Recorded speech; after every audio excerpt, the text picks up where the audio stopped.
Is the sheep preaching hate when he says, I'm not going to let the wolf eat me anymore? If the wolf comes in here, next time he comes in here, I'll do whatever I have to do to keep him off my back.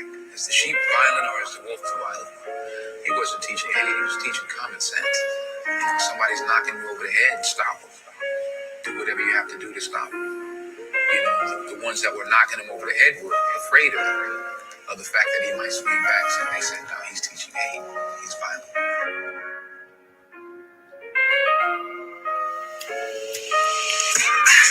Black skin, white mask. Already know that life gets hard. And they say that we're used to the harshness. If it wasn't for the pain, I'd laugh. Truth is, we knew about light before dark. Turned music to art and taught everyone to dance. There's still no chance. Freedom must be too much to ask. Bleeding from the ache in my heart. Sometimes I wish it was whites in the middle like France. No, I'm not racist, just jarred. Got hate before bush, not plants. They say we should leave it all in the past, but my brother's still dying on the end, so I can't. So if my attitude stinks, don't ask, cause a hashtag won't help you understand my stance. Fuck a melody. This is real rap if you ever see. Head hot, but the system won't let me be. Tell me how I thrive in a place that don't cherish me. And they wonder why we all need therapy. Pre the energy. Yeah, just another nigga to Penelope. And they don't get it how we bottom of the barrel when it still drips sauce from the world, no recipe. Weight of the world on my shoulders. All the pressures in life still tightly holding me. Pour libation for all of the fallen soldiers. But the pain still goes unspoken. They want us to stay broken. Never gonna fall, fuck folding. I see my people lost hope. Shit, don't you know we all been chosen. We are oppressed. Blessed love, blessed love, blessed love, family. It's been a long time. It's been a minute, ain't it? It's been a minute. I hope you're all well. I hope you're all blessed. And I hope you're all satisfied. Forgive me, I've come on as I am. I've got paint covered all over me. I've been painting all day. Look at that. Got paint everywhere. And I don't really business anyway. Ain't a glamour show.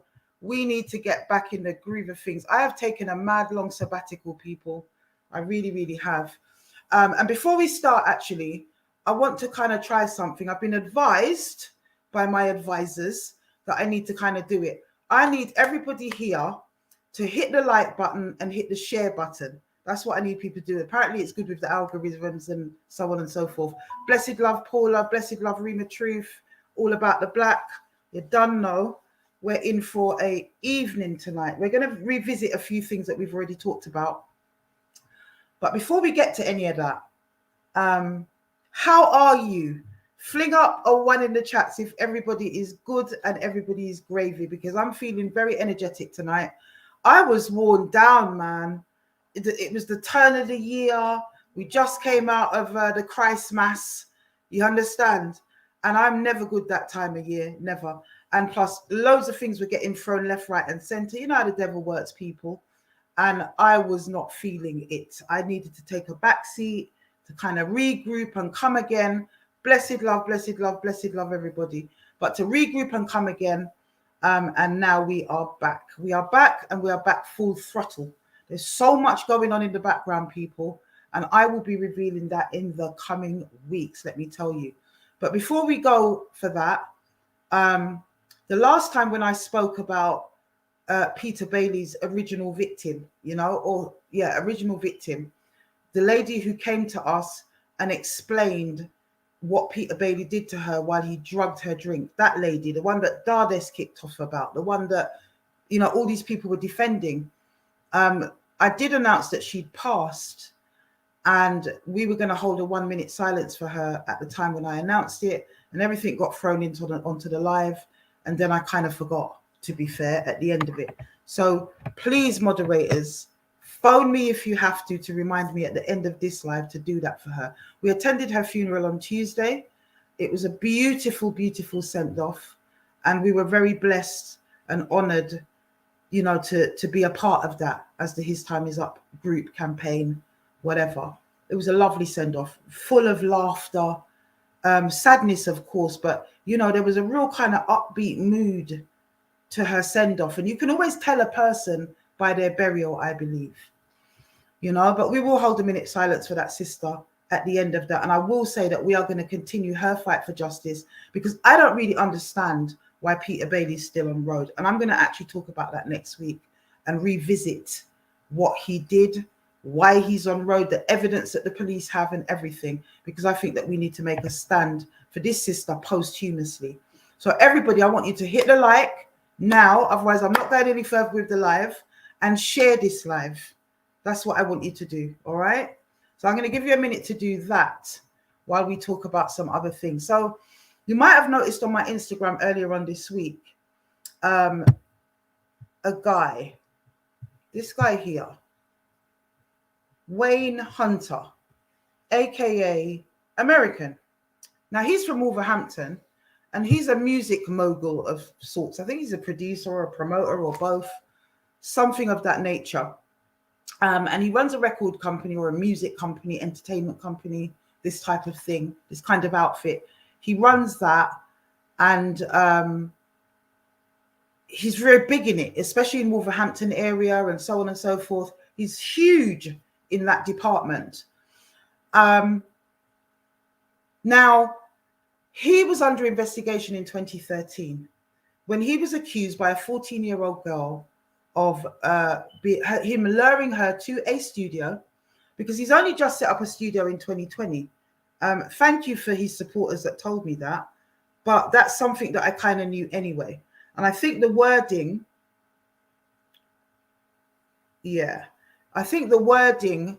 in my post on Instagram was a bit misleading, where I said you lure them up to your studio. Do you understand?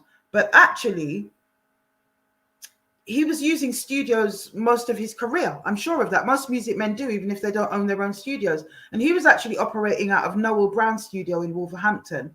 Unfortunately, Noel Brown himself died in 2015 last year. So unfortunately, we couldn't get hold of him in order to speak to him about that. But he used to lure girls, allegedly, because we don't know until we know. You understand? And especially legally, we don't know until we know. Let's just call it that, because the His Time Is Up campaign has always been about believing victims, believing the community when they tell us that these people are doing things, because the police invariably know about it. They usually always know about it. We've seen it in every single case, and this case is no different. They knew about it from 2013. Nothing was done, lack of evidence, whatever they're saying. As usual in these cases, there's a lack of evidence. Well, of course there's a lack of evidence, because it's rape. And 14-year-olds don't often come out straight away. They're scared, whatever. So in any event, the rumors are, and when I say rumors, they're substantiated rumors. They're rumors because they've not been proven in a court of law. They are allegations, in fact, because an allegation is one step on from a rumor. Rumor is hearsay, actually. You understand? But when you have allegations that have been reported to the police that have not been investigated properly for whatever reason, and are then represented 10 years later, know for a surety that that means that there is new evidence. The police don't just open cases willy-nilly, reopen cases willy-nilly. They reopen cases because they know that there is new and fresh evidence in order to reinvestigate that case. That is the protocol. So if he's being investigated now, which he is, by the same person that made the allegation against him at age 14 in 2013, that person is now 24 years old. Why have the police reopened the case? And why is the community around him, a little bit like Vincent Rapp, screaming that he's been doing this for years? That's what we're talking about. It is an alleged allegation, because in this country, and in most countries, it's alleged until you can prove different in a court of law. But we know within our communities, we know who these people are. That's the rationale, and has always been the rationale behind the His Time Is Up campaign. So here we have another one, using his position and his power to lure young girls, allegedly, into his lair. Whether that is his studio, somebody else's studio, is by the by, as far as I'm concerned. Location, by the by. What we do know, or what we've been told, is that he allegedly uses his position in the music business to lure young girls into the studio under the pretense of the promise of a music deal, studio time, that's very expensive, and what have you. And there he rapes them. And they are underage girls.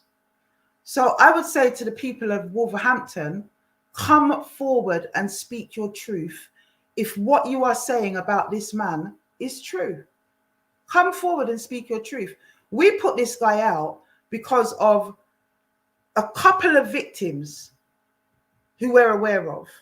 But actually, we're making a wider appeal that if these allegations are true and there are other victims that have suffered at the hands of this man, come forward, DM me on @AfuaRose69.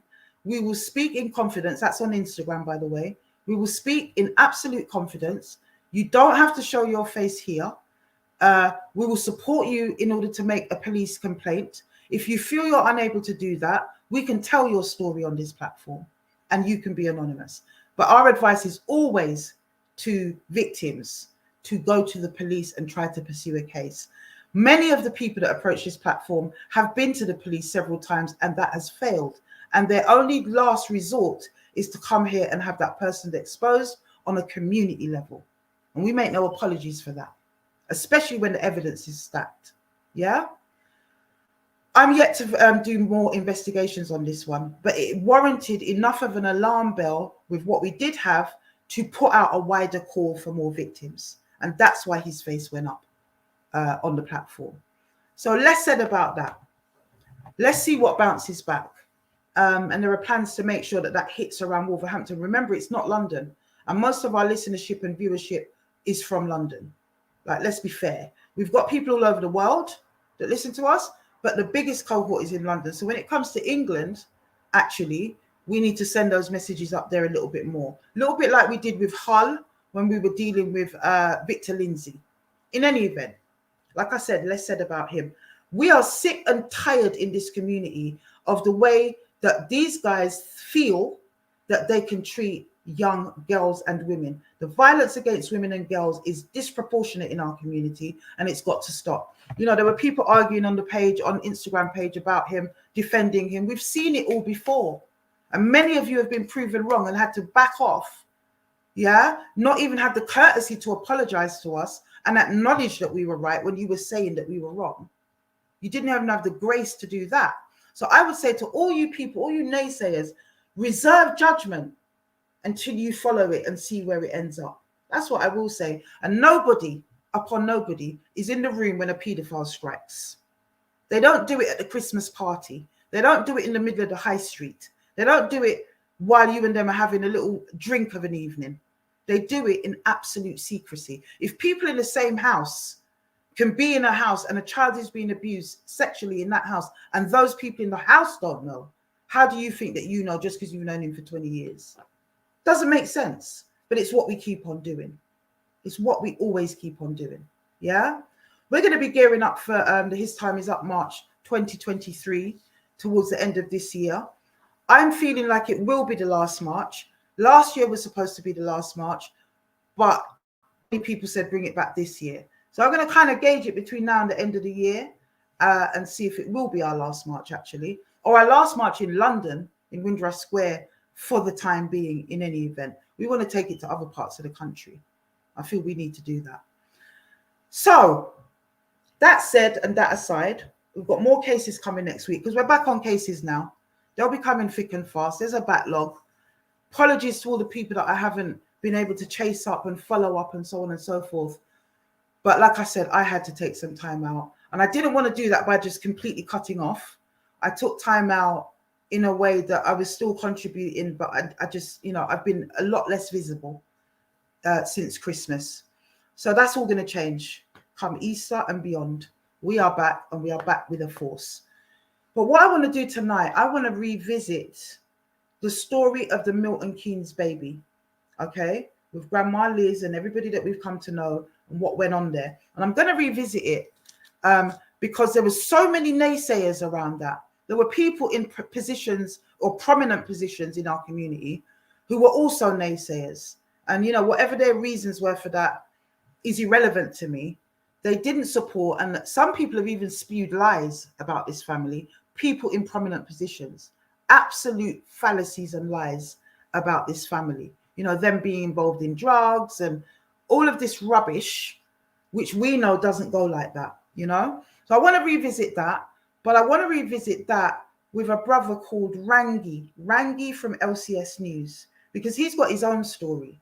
And he's also, I'm going to let him tell you what he does, to be fair. Rangi, I don't know, I know you can hear me at the moment, but I don't know if you can quickly send me a message or a picture on WhatsApp of you with the van before I explain it all. Because I forgot to ask you earlier on. Thank you, my brother. I forgot to ask you earlier on. And yeah, I think it would be good for people to see that. But I want to highlight the fact that this is happening all over the country. And this brother is an expert on what has been happening with state kidnappings around the world, and especially around the UK. He is an absolute expert. And not only is he an expert, he's also a victim of that.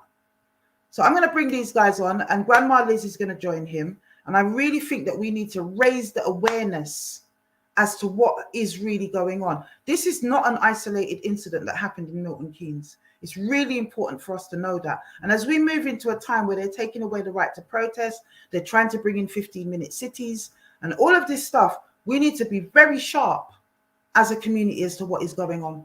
We really, really do. So without further ado, let me bring on Brother Rangi and Sister Liz. Blessed love, my people. Blessed love, Aki. Blessed love, sis. Hello, sis. How you doing? You all right? Can you hear me? I can hear you. Oh, you've sorted it out, brother. Wonderful. Oh, yeah. How you doing? Yeah, I'm just looking for the picture for you. Okay, no worries. You can send that to me. One of them anyway. Yeah. So Rangi basically, he runs a campaign in the north of England. Is that right, bro?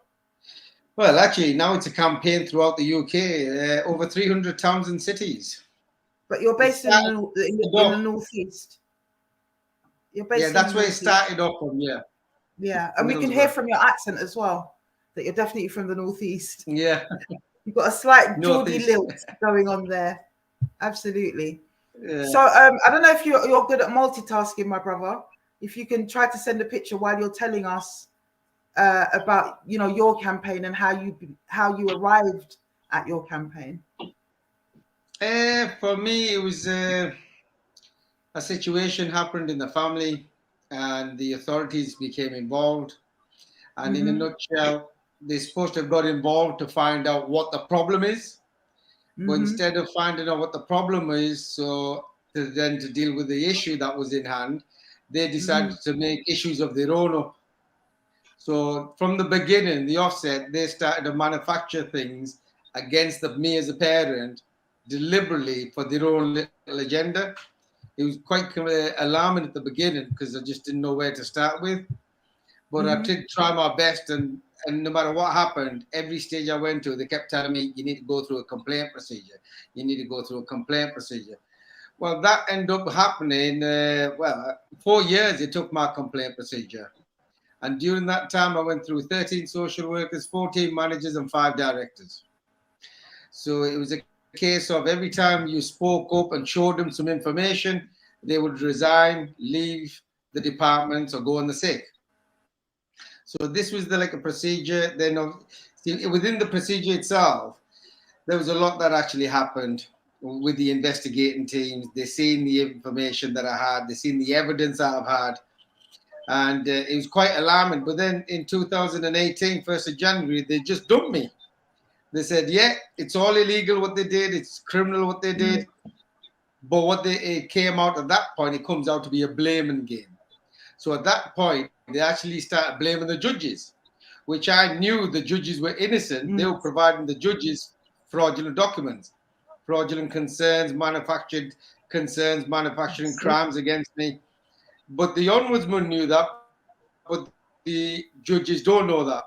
But the judges actually had the loyalty with these. I don't know why. We're going to get to the end of that with my trial that's going on now. Before we get to all of that, because people that are listening, I think, might get a bit lost. We need to go back to the beginning a little bit.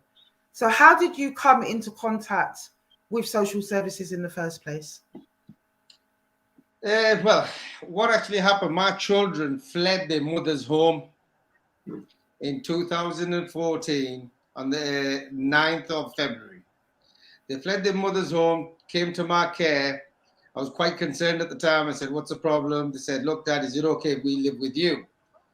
I said, what's the issue? He goes, well, there's a lot of things we want to tell you, but we don't know how to tell you. They were nervous. Now, I knew that meant trouble. I knew my kids could usually speak about anything, but this is now something that they can't speak about.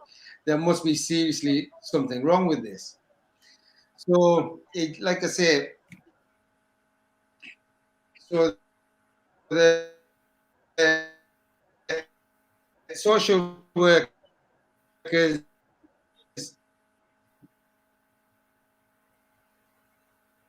about a month later, and that was because the mother went and made some false allegations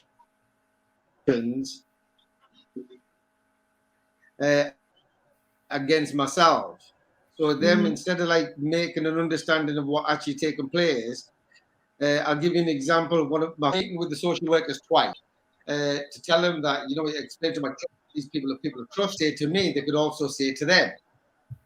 So that was the first meeting. The second meeting I had with them, they had a list of concern, the allegations that my partner made as a result of the children not returning to her care. So the conversations went in the lines of, Mr. Lateef, we just want to come and do an assessment. We want to learn a little bit. I said, okay. So they started reading out. So how many times did you beat your wife up, Mr. Lateef? And I was like explaining to them that didn't happen. They didn't pay any attention to what I had to say at all. And it kept going on like that, one after another.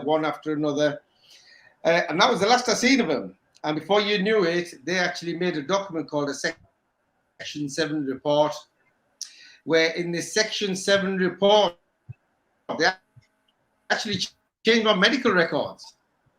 They changed my history. What?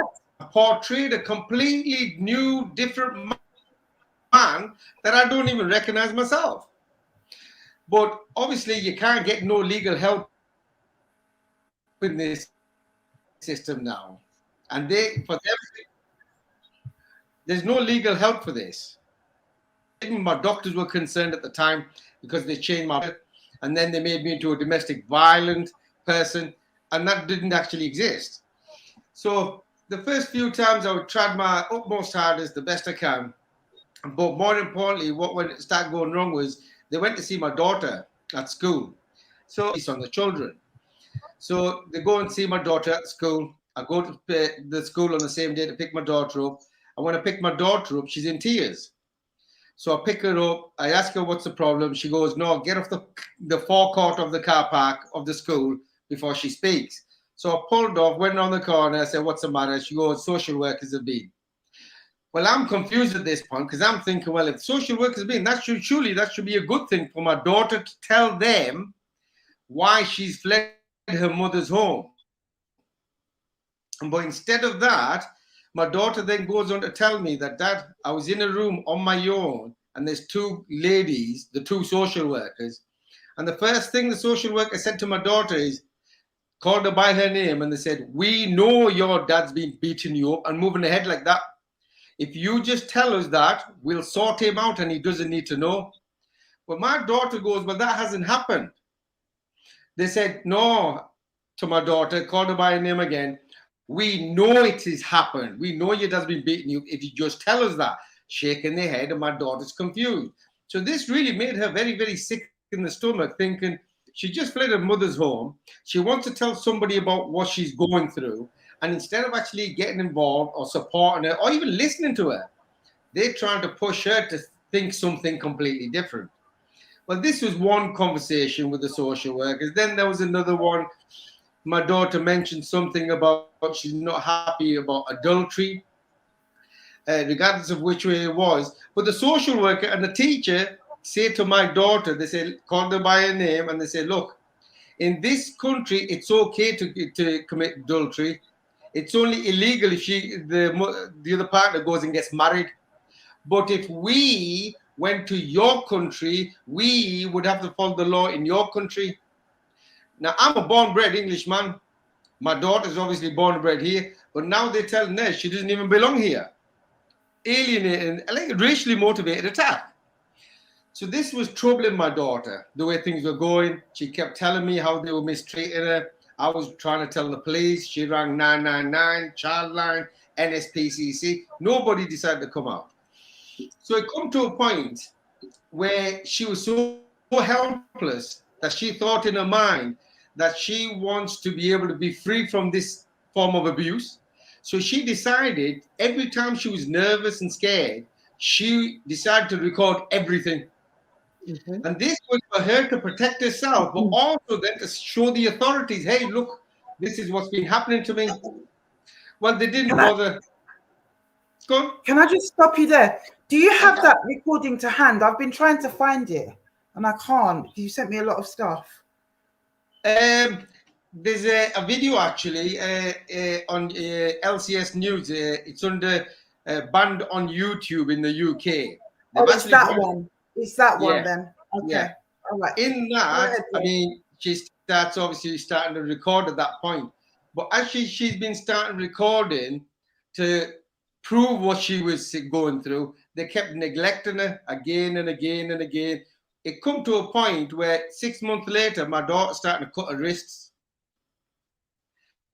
because she was forced against her will, against her own rights, and neglected from all the historical abuse she went through. But now they're allowing the abuse to continue.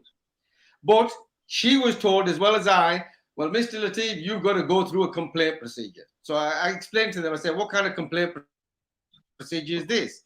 You're allowing abuse to take place on our children, listening. However, when I got my daughter back, that's when I actually discovered in 2015 in March in the Child Protection Conference, I discovered all these recordings that my daughter had been recording. So I then made this available to the authorities when I was going to the core group members. Now, there's a pattern, loads of patterns of operation because they got involved in March 2014. My first complaint went in the first 2 weeks of March of 2014. By 6th of October 2016, where the court cases where they forced my daughter, I was on 4 social workers. So when it went into child protection in March of 2015, the social worker that was involved now, she made a document called Initial Child Protection Conference document, but then she goes on the sick. So in the Child Protection Conference, I have a complete new social worker. In this Child Protection Conference, I got my daughter back.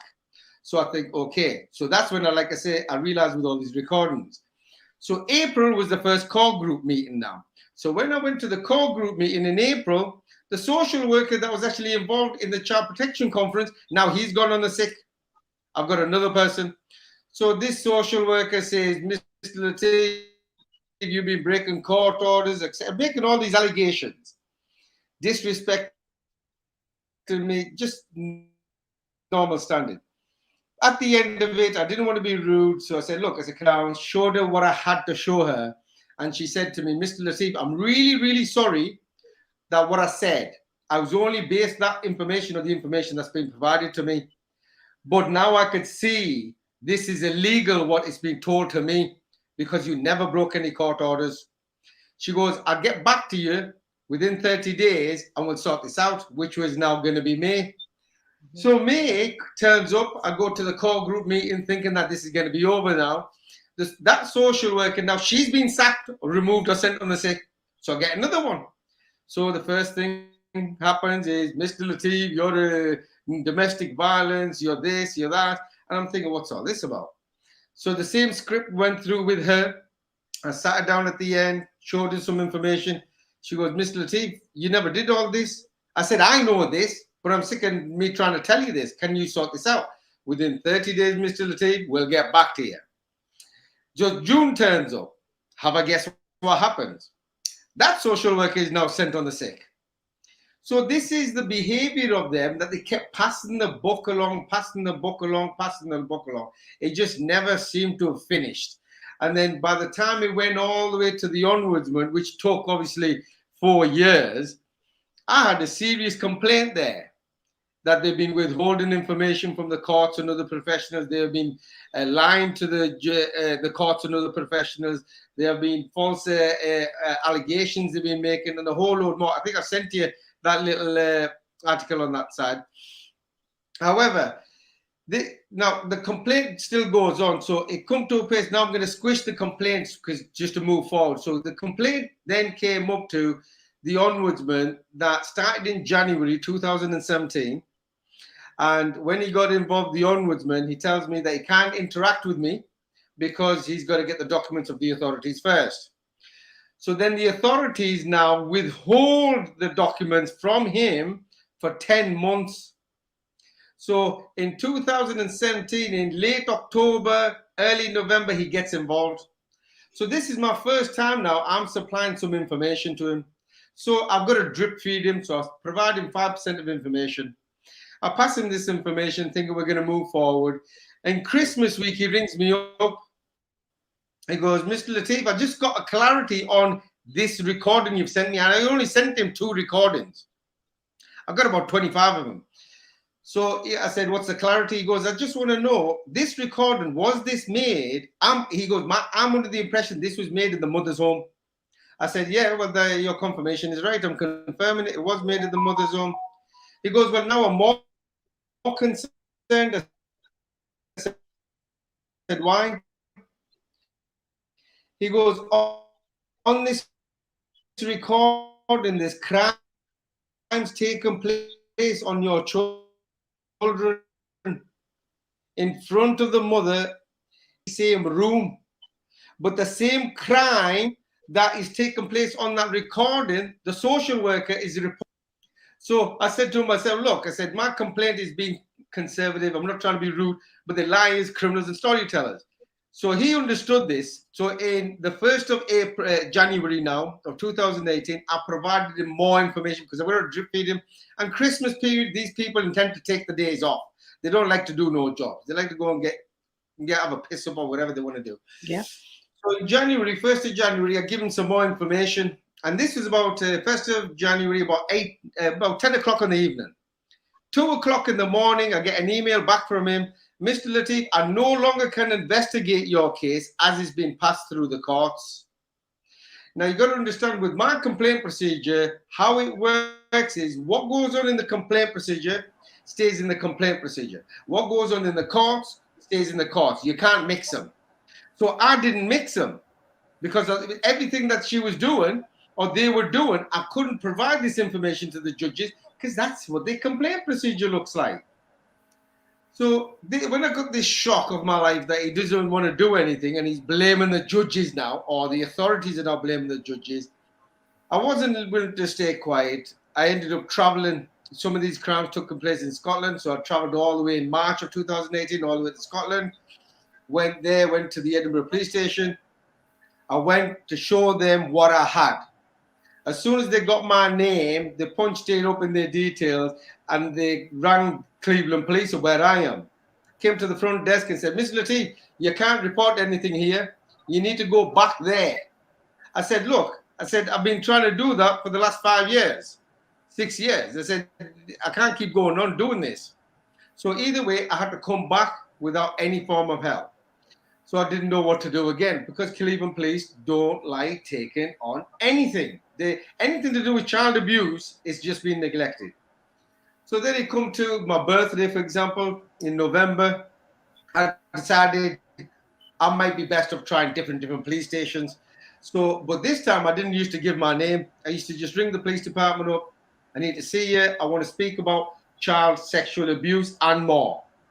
So I went to Sedgwick Police Station, which is in Sunderland, sat down, went inside, met the sergeant, and I told him what had been going on, as well as I showed him documents, video footage, audio, everything. And this sergeant turned around and said to me, he goes, Mr. Lateef, because you're not in my district, I'll have to tackle it differently. But because I know what you've got, this needs a public inquiry. This is illegal, what's going on. So I said, okay, what are you going to do about it? He goes, I'll get back to you within 24 hours. 24 hours later, he rings me up. He goes, Mr. Lateef, I'm getting told to stay quiet, but I'm not going to. I'm still going to report this. I'm still going to pass it forward and let them deal with it. Now, there's hundreds of organizations that I went to because they say seeing is believing. So when I was shown this is the kind of behavior and what the problems are happening. Now, I know the troubles I started facing was starting from June of 2018, where I woke up one morning and all my emails on the phone that all to do with the government bodies are all getting deleted one by one. It was going ping, ping, ping. I've never heard it before. I got up, had a look at it, and I could see the emails, and it says deleted, deleted, deleted. I thought, what's all this about? Now, these people that are doing this, I don't know what's dementally wrong with them, as if I was going to keep them emails in my pocket. Of course, I was sharing these emails, and I've still got all these emails, which is now what they're worried about, which involves the chief executive of Middlesbrough Borough Council, the MPs, the councillors, because my daughter emailed 102 of them. And she got 2 replies. One person said they'll get back to her, and the other MP turned around and said that all this list that you sent these people to, none of these people are going to help you. I'm sorry, I can't help you because it's not my field, but I hope the rest of these could prove me wrong. Well, he was right. Nobody was going to do anything. So in 2019, I was going through this stress of didn't know where to go because during this time, there was rapes taking place. You understand? See, this is sugar-coated side of it, by the way. I think I mentioned to you, didn't I? This is sugar-coated because when it goes into the rapes, that's a whole different level of issues that involves a whole lot of other people. That's right. So in 2019, I started to keep moving forward in my journey to find out what I'm going to do. I eventually see more people. Yeah, I ended up seeing detectives. I was telling them the information. And every detective I've seen or sergeant said, this is illegal, this is criminal. But then they would resign, be sacked or removed or sent on the sick. Literally every single person. And it was my breaking point was at the end of 2019 where I didn't want to take this no more. I realized they were framing parents and this had to stop. We can't keep living a life where they're just stealing our children. This is genocide. This is child cruelty in broad daylight. So I thought to myself, I'll make a video. So my first video was actually in my back alley that I made. I was desperate. I didn't have no help. And everything that I'm doing today is actually on that recording anyway. It's just, that was my first recording. Now, when I made this first recording, what I realized, I had thousands of people contact me that we're going through the same thing. So I'll give you an example. I had parents who were at a point of committing suicide because they've just had their babies taken off them. So I'm trying to support them. I'm telling them, don't worry, you're not alone. I'll support you. There's a lot of other people who will sort something out. Made the next video, same thing happened. 99% victims and 1% of help. And then the third video, when I made that, which is the one I'm talking about, the one that's banned on YouTube, I made that deliberately because I needed the world and everybody to see why I'm speaking up and what the purpose is for, and the evidence. And I actually shared on that video an audio, a video, and the live concerns that they're trying to bury. Yeah. But you see, at that point, I knew there was more. And that's actually when I come up with this idea of LCS News. I mean, that's when it came up. And I had to think about what I wanted to call it. Because we don't have a platform in the UK. The media, main media, they don't want to know. They're always silent. BBC News, ITV News, Sky News. Yeah. I went to all of them. And believe it or not, even all these journalists from all these organizations, major companies, every one of them said this is illegal, but yet they don't want to support. They don't want to do anything.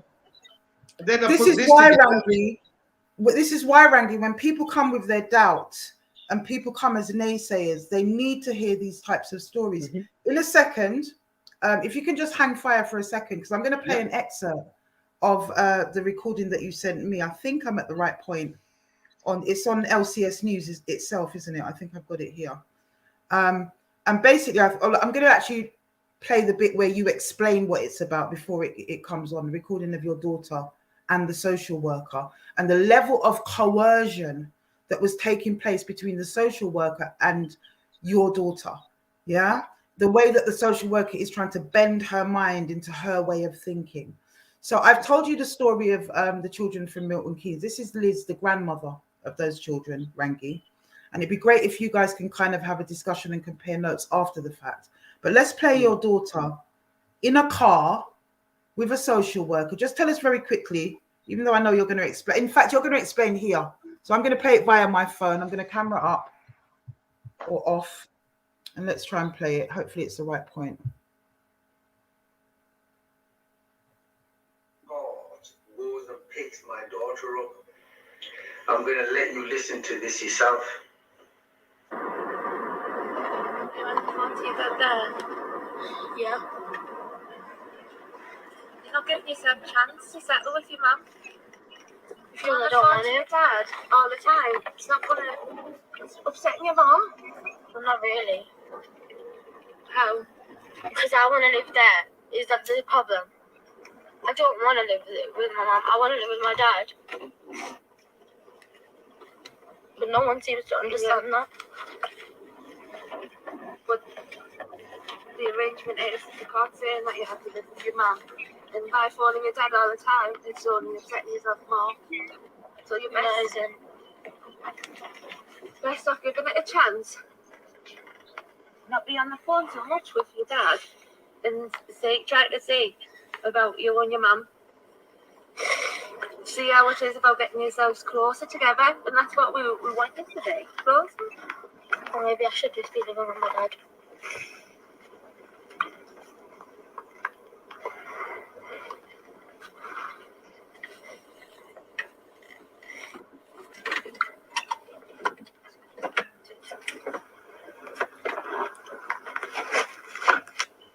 I don't know why you could have just let us all live with my dad. We would have been happy and you don't have to go through this.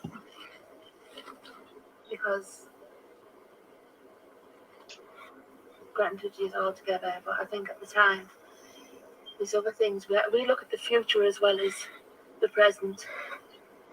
And your dad's got some really strict rules of how he won't speak to people, though he won't speak to me because I don't agree with what he's saying.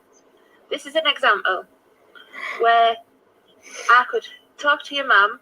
I've said to her things that she may not agree with, but she's still willing to work with us. Now I want that for you, so that you would, even though she doesn't agree with, if you don't agree with them, she's not going to be totally strict on you. It's not her way or no way. And that I feel that's the way it's going to be with your dad. No, isn't it? Well, he has shown, not just to children's services, but to everybody. My dad wants to make things work so then we can all see each other. Well, it's under his rules. No, it isn't. The thing is, it has to be everybody's rule. Everybody has to be happy. Well, obviously that's not happening, is it? No, exactly. Hopefully that's what we're waiting for. Hello, you two. Now, I'm going to leave this. So that's just a short snippet. Yeah. That sounds like control to me. That doesn't sound like anything that is in the paramountcy of the child's welfare, which is what they're trying to say. Your daughter is obviously of an age where she could choose. Yeah. And the only objection I can hear coming from the social worker, which she shouldn't really be sharing with the child anyway, the only objection that I can hear is that they don't like the fact that you're strict with your children because you want to keep them within a moral compass. That's all I heard, Rangi. Well, you see, that bit there. Now, what was them rules? I had a rule in my home that you go to bed early so you can get ready for school and you eat properly. That's the only rule. That's every parent. Exactly. But this is what she's making about. What's more damaging, when you go back into the documents in the LCS, their side of it, what they've been writing. Did you know in that meeting that they had with my daughter there, they said that my daughter was thriving she was happy. The Does that sound like she was happy? Not at all. Unbelievable. And then she also said that other professionals, when she said other professionals, what other professionals? Which one? There's nobody there on the other end. They actually make this up, which is the SHIT that they do. They make this up and make everybody think that they're telling the truth. But this is just the least of it. I mean, when you start breaking all this down, and including the one I'm telling you about where crimes were taking place, you'll have more than an issue. You see, in the documents also it came out that the social workers were advising the mother to keep breaking court orders. And when I spoke up about it, the authorities told me that a mother could break court orders because it's a prerogative. Now, you wouldn't believe this, but would anybody want to listen to it? Because now it's showtime. Now it's our turn. You had me go through a damn right complaint procedure. We've got evidence on all this now, all the way through. One social worker after another. There's a lot of to start LCS good social workers that were there, but what was happening, as you know, they were just sacking them. Anybody spoke up, they were sacking them. Them live concerns that I discussed earlier on, which you have now, the social worker who actually made them.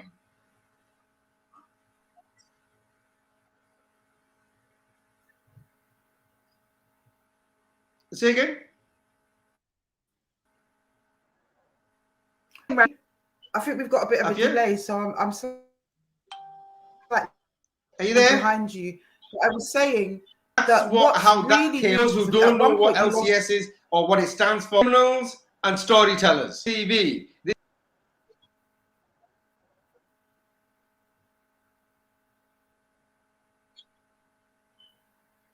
Can you hear me? I've lost you just then. I'm back. I can still see you. Can't help the technology. I can still see you. I can still see you. We were just in a delay behind each other. So what I was saying is that this is what led you to start LCS News.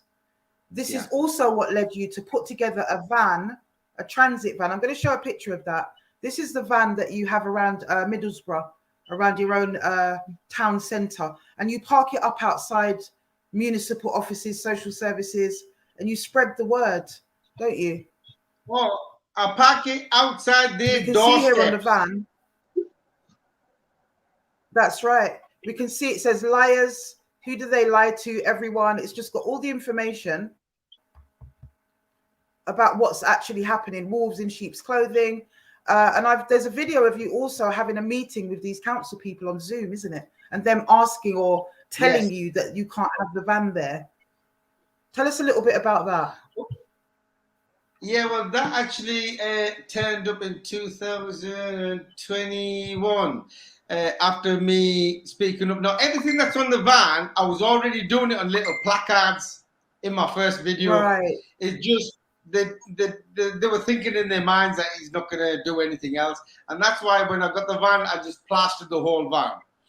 So then these two councillors, then contact, but actually what they first did, when they realized my van, they started pulling every victim of the parents in the area one by one and saying to them, are you responsible for this? Are you responsible for this? Now, the ones that didn't know about me, now they know about me. They wanted to know what was going on. Then they went to charity organizations, and they got to a charity organization. I work with a gentleman called Ola. Now, he works with the Save the Woman Foundation. They got to him, and he goes, I know him. And they wanted to arrange a meeting. So this was a meeting for them to have a dialogue over it. But when you actually look at this video, they intimidate me, they threaten me, they Yep. blackmail me, Yep. and It's I'm not laughable. taking. I'm just not taking any of that crap. Can you tell everyone that's listening how to get to LCS News? Because it's on YouTube. Well, And TikTok.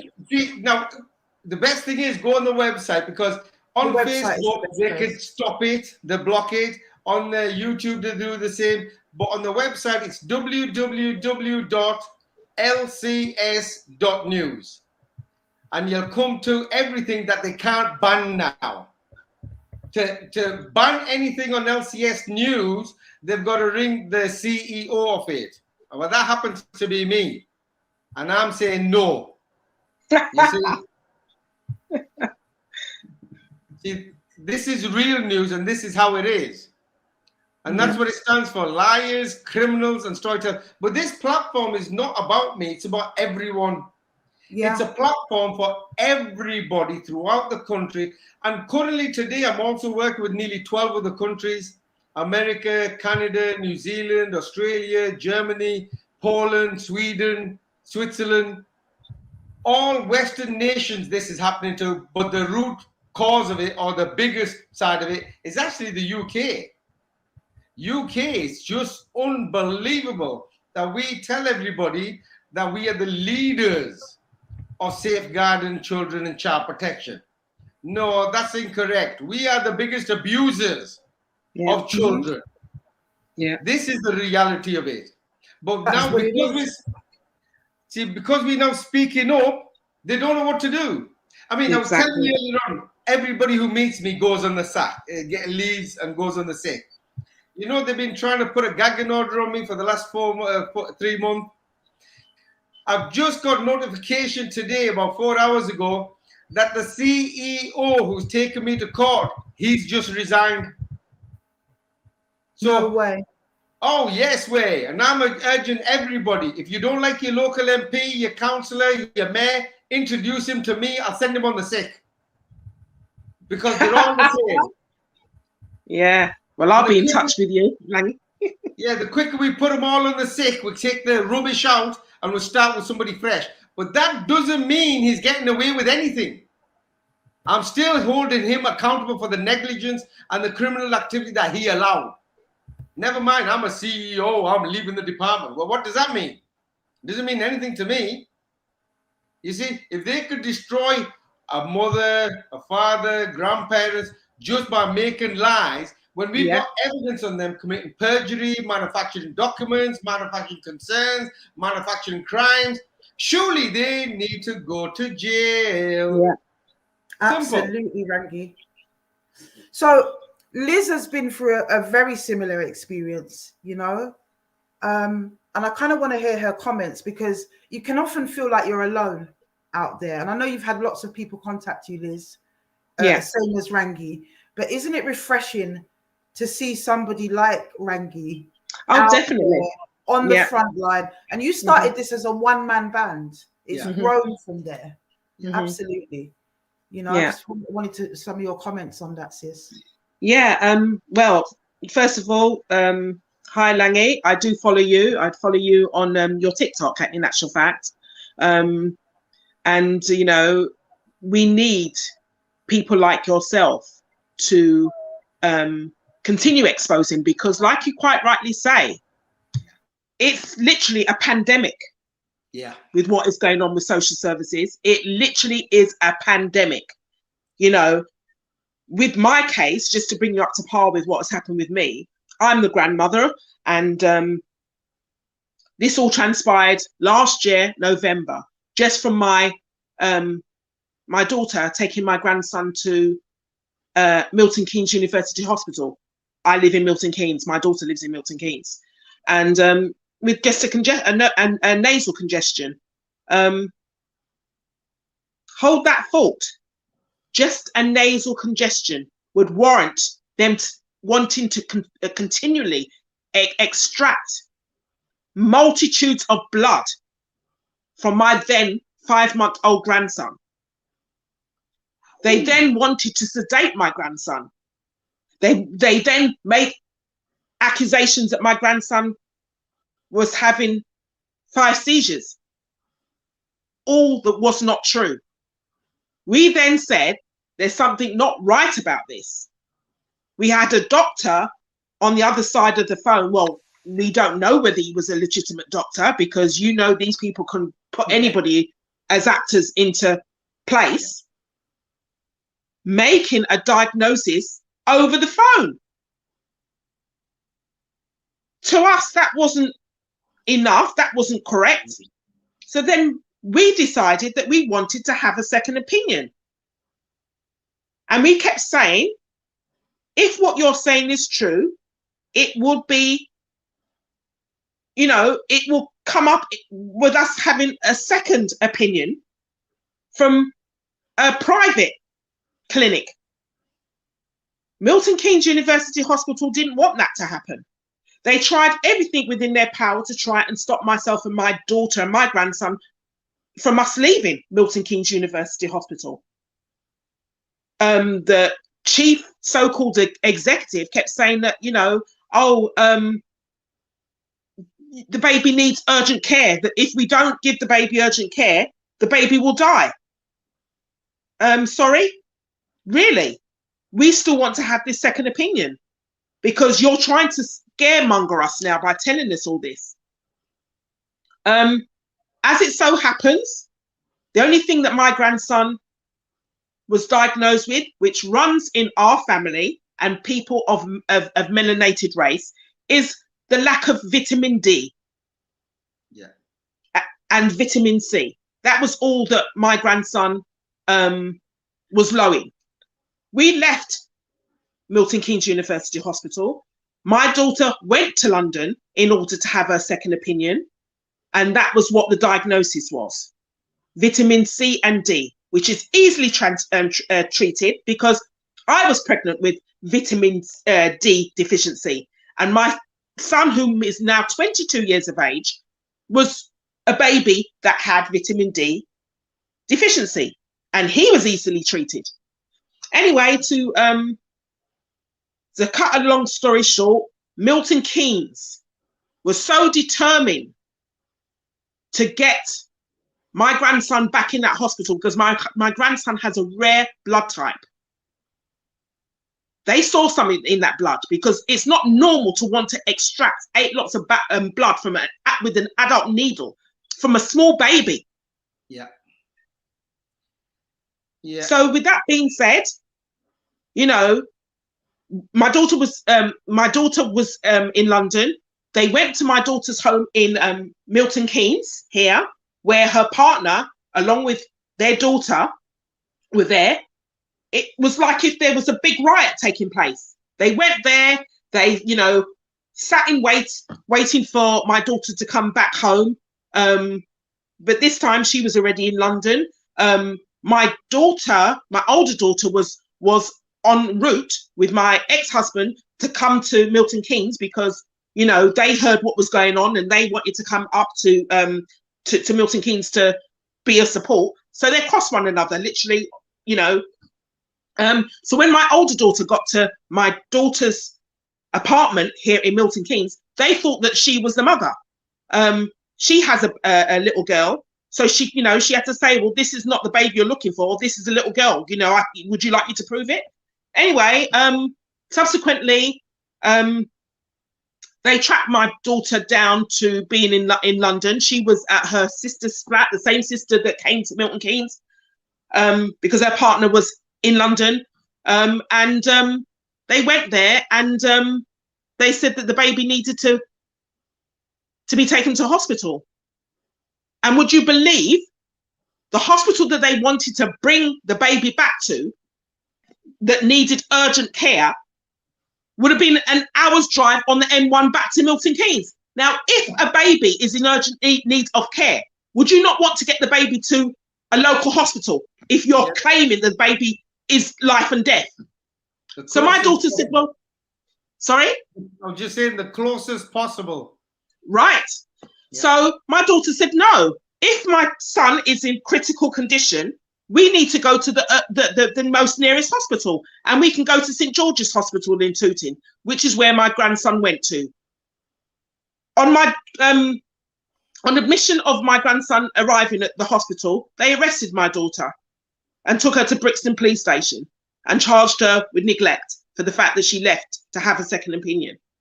My grandson stayed in that hospital, being treated for just vitamin C and D. Milton Keynes still wasn't happy. This is a fellow hospital, a hospital that has even more equipment than what Milton Keynes does, because it's a London hospital. Yeah. They checked, they found nothing untoward with regards to any incidences of seizures. The only thing that they were able to confirm was that he was lack of vitamin C and D, and he was subsequently treated based on that. However, they loved my grandson's blood, like I said. Don't forget, this is what I've said to you. So they made it happen that no member of the family was allowed to visit my grandson. They had police around the hospital, around the ward. Nobody could be allowed to see the baby. And my daughter was a breastfeeding mum at that time. The baby was 5 months old. She wasn't able to breastfeed.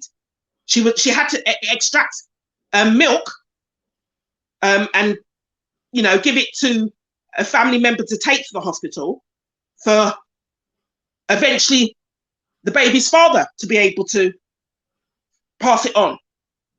Anyway, the baby was there for quite some time, doing well. We was very, very happy with the treatment that my grandson was getting. But Milton Keynes had another plan. They wanted the baby back in Milton Keynes, and they arranged for the baby to be transported back to Milton Keynes. So currently, my grandson is with foster parents at the moment. They made a pact to have my granddaughter, whom also is now in Milton Keynes Social Services together. My granddaughter was checked in London. My daughter took my granddaughter to London, the same St George's Hospital, to have her thoroughly checked over. They said that they didn't have any concerns there. She had a little cold. They said, oh, you know, it's a cold that most children have at that time. Just give her some Calpol, she's fine. So she was given the all clear. But Milton Keynes went after her too. And that actually played out on our live, Rangi. And it played out on Afua's live. Yeah. And thankfully, the turned up. It was horrific. I mean, you know, I've posted quite a lot of it on my TikTok, and like I said, I'm following you. So if you ever want to take a look at my TikTok, it's Beth O on TikTok. It's on there. With a multitude of viewers saw it live. They removed, well, initially on the live, they went away saying that, you know, because they turned up with no paperwork, saying to hand over my granddaughter, and we said, you haven't got any paperwork, you know, all of it was sorted out with the Royal Court of Justice. But Milton Keynes seemed to be a law unto themselves, and they were determined to take my granddaughter. They left, and then they came back about an hour later while the live was off. But the one thing that I will urge people to do, because like I said, this is a pandemic. If anybody ever finds themselves in this situation, reach for your phone, reach for some form of recording device, because that evidence cannot be erased. And if Milton Keynes seems to think that what we've got on our social media is anything to run by, we've still got a lot that we've not uploaded. Exactly. Yeah. Exactly. We've still got a lot. I think what's really important is the fact that you guys have to network. Oh, yes. Rangi's really, really doing that. You have to network, and we have to continuously talk about this and keep it in the public domain. Definitely. And can I just quickly say this? I've just recently got my YouTube channel. So if I can just put out to your viewers, if you'd like to be kept up to date with what is going on with my family, I'm not going to be able to talk about all the legalities of it, but I will keep people updated. So if people would like to tune into my channel, which is called it's real life on YouTube. It's real life. And you'll see a lot of what has transpired last year, November, uploaded on there. You will see the demonstration that took place in Milton Keynes that I put on there. So if you'd like to subscribe to that, so I can build up that channel, because I want to be able to have a platform where we can have interactions with other parents that are going through this, or other aunties and uncles, because at the end of the day, like we've always said, this has to be a village. What's the name of the channel again, sis? It's real life. It's real life on YouTube. Other than me having the YouTube is the one that I'm trying to build up, my subscribers on there. But people can contact could subscribe to my TikTok channel, which is Beth O. I'm on Instagram, Mother Aries 7198. I'm also on Twitter as well, so you can find me, and I'm also on Facebook as Beth Ojo. Right. So you've got my full support, that's for sure. You mentioned about a pandemic. Yeah, this is, for the viewers listening, this is a real pandemic, not that fraudulent one. So put that aside. Not that fraudulent one. This is child trafficking. You mentioned about there's a lot of issues that are relating to the British authorities now. And if you look around, everybody's talking about this paedophile rings and this. There's a serious issue in the British authorities now. It's like they're trying to legalize all this, but forget what they're trying to legalize. One of the biggest. Hold on, no, can we just hold it there, Rangi, because you've brought me to my next point, and that's kind of the area of it that I want to explore tonight. We haven't really outed that part of it, because Grandma Liz talks about the bloodletting and the rare blood types, that aspect of it, the darker side of things. You know, you're talking about the coercion and the lies, which of course Liz also speaks about.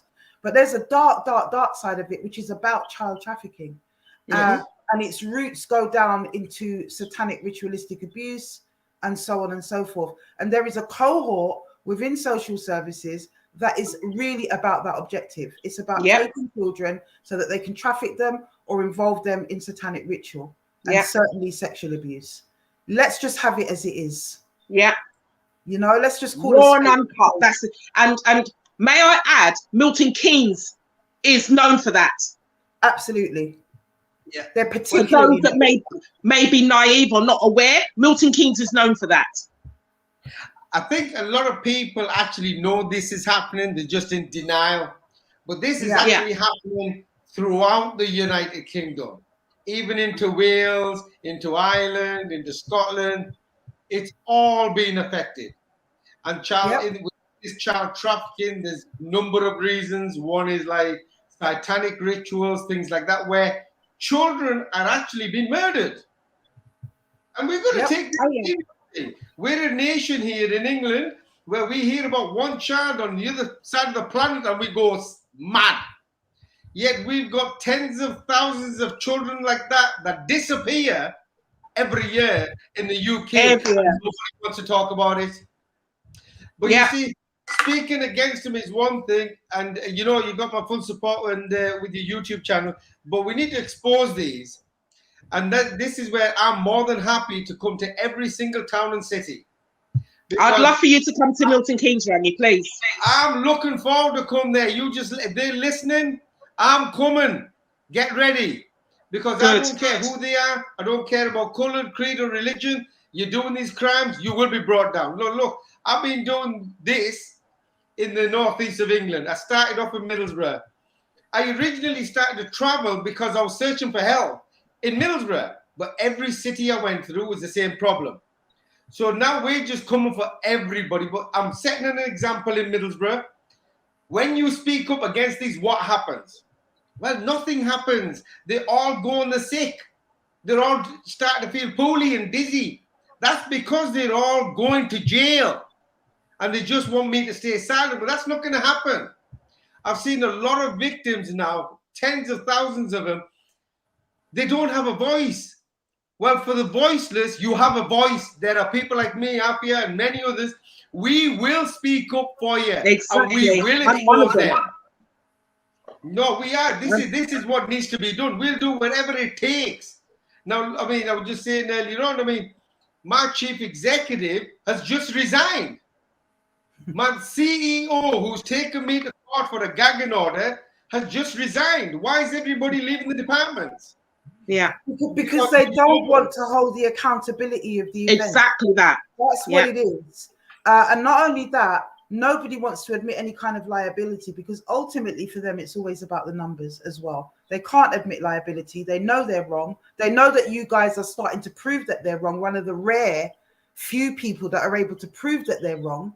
And then they need to back out by any means necessary. And when that doesn't work, they come for you. That's what happens. They discredit you, they bring you down, or even kill you if it's high profile enough. So be it. Well, you see, they've been coming for me for a while. I've been petrol bombed, I've had my finger bit off, my head smashed up with a hammer. I've moved 7 times in the last 9 years. I've had my windows put through twice in the last 2 months. They planted a knife in the courts in my bag. Last year, they ran me over outside my house. This is all on video. But no police wants to come out. But I need to let them know that we're not scared. I mean, today, I've actually traveled out of the Northeast. Because at the moment, my team has told me to keep moving because I need to make to that court arena. I don't want no hiccups or nothing. But you know this, I want to get to this idea that if they leave, you know what I mean, it's okay. Well, people have just got the grip of themselves now. We, from LCS News, we're going to come to your doorstep, meaning you leave one department, go to the other one, we're coming to that department. 100%, so, I love it. At the moment, I'm dealing with 8 different cities just to do with my people that were in my department that they moved. They got promotions as managers, team managers, now directors. But who's going to protect them? Because I'm coming to their doorsteps in their departments now. What are they going to do? They can't do anything. And just because they leave, it doesn't mean anything. Once I've got everything sorted, I'm going to go for personal prosecutions on every single one of them. And they're going to go to jail. I want to keep reminding them so they get in the habit of it, knowing that, yes, we're going to go to jail. They need to get a grip of it. Because these crimes, you can't do these things. See, what they do is they manufacture crap against the public to abuse our children. We have evidence now, so who's going to take the crap? See, the same laws.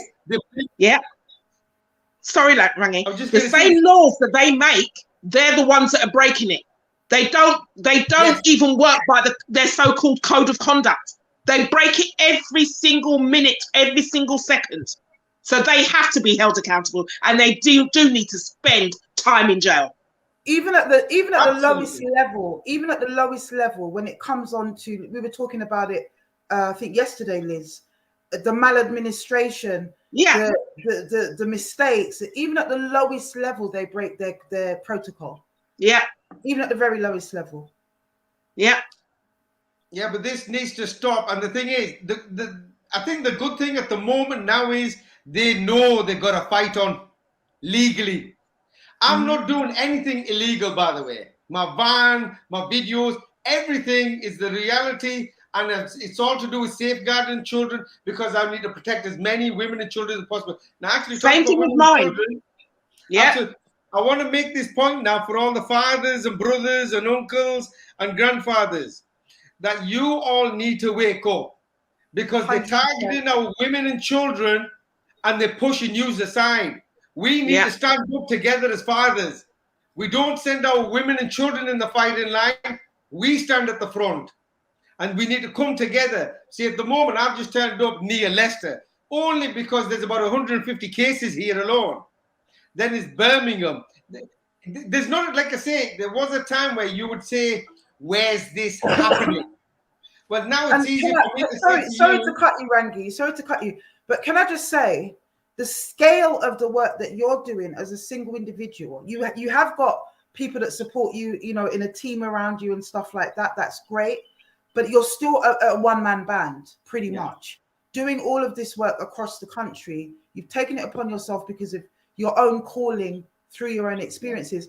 Is there anywhere where people can donate to you? Because you need money to do this. Yeah, absolutely. I mean, you can actually go on my site. There's a GoFundMe page there. Give, send, and go. You can help and support. But everything that comes in goes towards expenses to get to victims, even advocates to pay for the fuel. Excuse me. But in the meantime, for the last few years, every penny that comes to me. Can you just tell us very quickly the name of how you find it? Like if you Googled it, what would you put in on for the GoFundMe? I don't have a link to it. If you go on my TikTok, it'll be on the front page. It's there. On my bio. Okay. And on the website as well. Fantastic. Yeah, it'll be on the website as well. Yeah, so I was just saying that there was a time that you might have said to me, Rangi, where is this happening? Now it's easy for me to say to you, where is it not happening? Not happening. You understand? Because I've gone to I've traveled more cities than the police department of UK. And the good thing is, all the departments are all supporting us. There's a lot of police officers, detectives, sergeants, social workers. There's thousands of social workers who are supporting this cause now because they know that this is happening. Because like I said, during my experience, everyone that spoke up, they just sack them. Yeah. Sack them, remove them, send them on the sick. It was just a joke. Yeah. Well, funny enough, I did some, we've done some research, you know, and they had a mass exodus of social workers leaving in Milton Keynes itself in 2017, I believe. If people go onto Google and they tap in Milton Keynes, it will come up there that you know, there was a hell of a lot of social workers leaving. Now, why is that? Same reason. Actually, they're saying that they're leaving, but a bulk of them are getting sacked for speaking up. But it's sugar-coated. It's in my area, Middlesbrough. The whole world knows. It's on the Ofsted report. It tells you that they are inadequate in all areas. Definitely. They're only for purpose. Then somebody, for the love of God, why the hell are we giving our children to people that are inadequate and unfit for purpose? Well, I made a post saying that, you know, my grandchildren need safeguarding from them. They're talking about safeguarding. We need safeguarding from them. Our children need safeguarding from them. Now, you see, that brings me to a simple point that one of the reasons how they start taking children, they say future risk of emotional harm. But today, I can tell you and the rest of the public, 80% of our children are guaranteed to go through emotional harm because of social workers' involvement. Exactly. Because they don't know what to do and they're just stealing our children to gain funds for bonuses. Right. You know what I mean? Right. A lot of the times lately with the minority, it's racially motivated, but let me put it in another way. If you're African, they'll say the man is a drug dealer. If he's white, he'll say that he's an alcoholic. If he's an Asian, look like me, he's obviously a terrorist. You see? It's a narrative that they make up. Exactly. Isn't this what they've been doing throughout the world? All these 100%. Wars, they manufacture rubbish and they go into mass murder and rob, rape, and steal. But now they're doing it to everybody in the UK. I mean, I was shocked about a year and a half ago. There was an African lady that I met. She came here for education and also part of asylum seeker. She came over here. So she was only here for 2 months. And the social workers went to see her at her home address. And they were very nice to her, very friendly with her, and said, look, is it okay if we take your children for a walk just to get to know them? But she thought, oh, yeah, they're looking after me. That's brilliant. So they took the children for a walk and never brought the children back. This is kidnapping. Absolutely. By a racially motivated psychopathical group.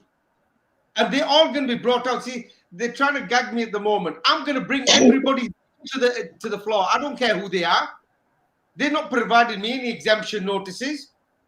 They think they could do what they want. My brothers and sisters, community. You see, why do I do it? I'm going to answer to the Almighty tomorrow. Exactly. I don't want to say I didn't do nothing. I'm going to say that I did whatever it took. But there's a lot of people now in the UK that are actually awake now. Now, the authorities know this. They know there's a war coming, but we are already at war. And I don't mean to sound like we're going to fight or things like that. It's not about that. It's not about war, my brother. It's a spiritual war. We just can't stay silent while somebody rapes a child, and we got to stay quiet. So for them, Lord, get a grip. When the time comes, we're coming for you. Never mind who you are. What people don't realize, Rangi, because a lot of the objection that we got when we highlighted Lizzie's case was around, this isn't going to help your case going public like this. You need to hold it down. You've got to say nothing, play the game, work the system.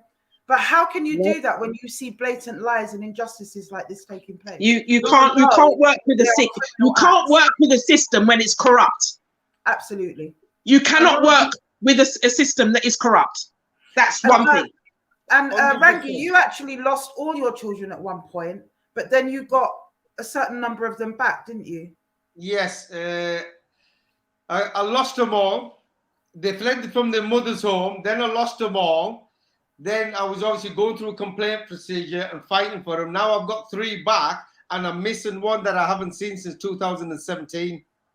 The mother keeps moving city to city, city to city, city to city, country to country, because she knows it's game over as well. And I'm not against her. She should have been civilized that, if a relationship is doomed, for example, at least be civilized for the relationship of a child. But it was the social workers who put it in that position, who were provoking her, because they were committing fraud and using her, because she doesn't know the law. She doesn't understand that. And they thought I was off a banana boat. So when I started coming for them, they just didn't know the ass from the elbow. They thought, oh my God, this guy speaks English. Well, I don't speak Farsi.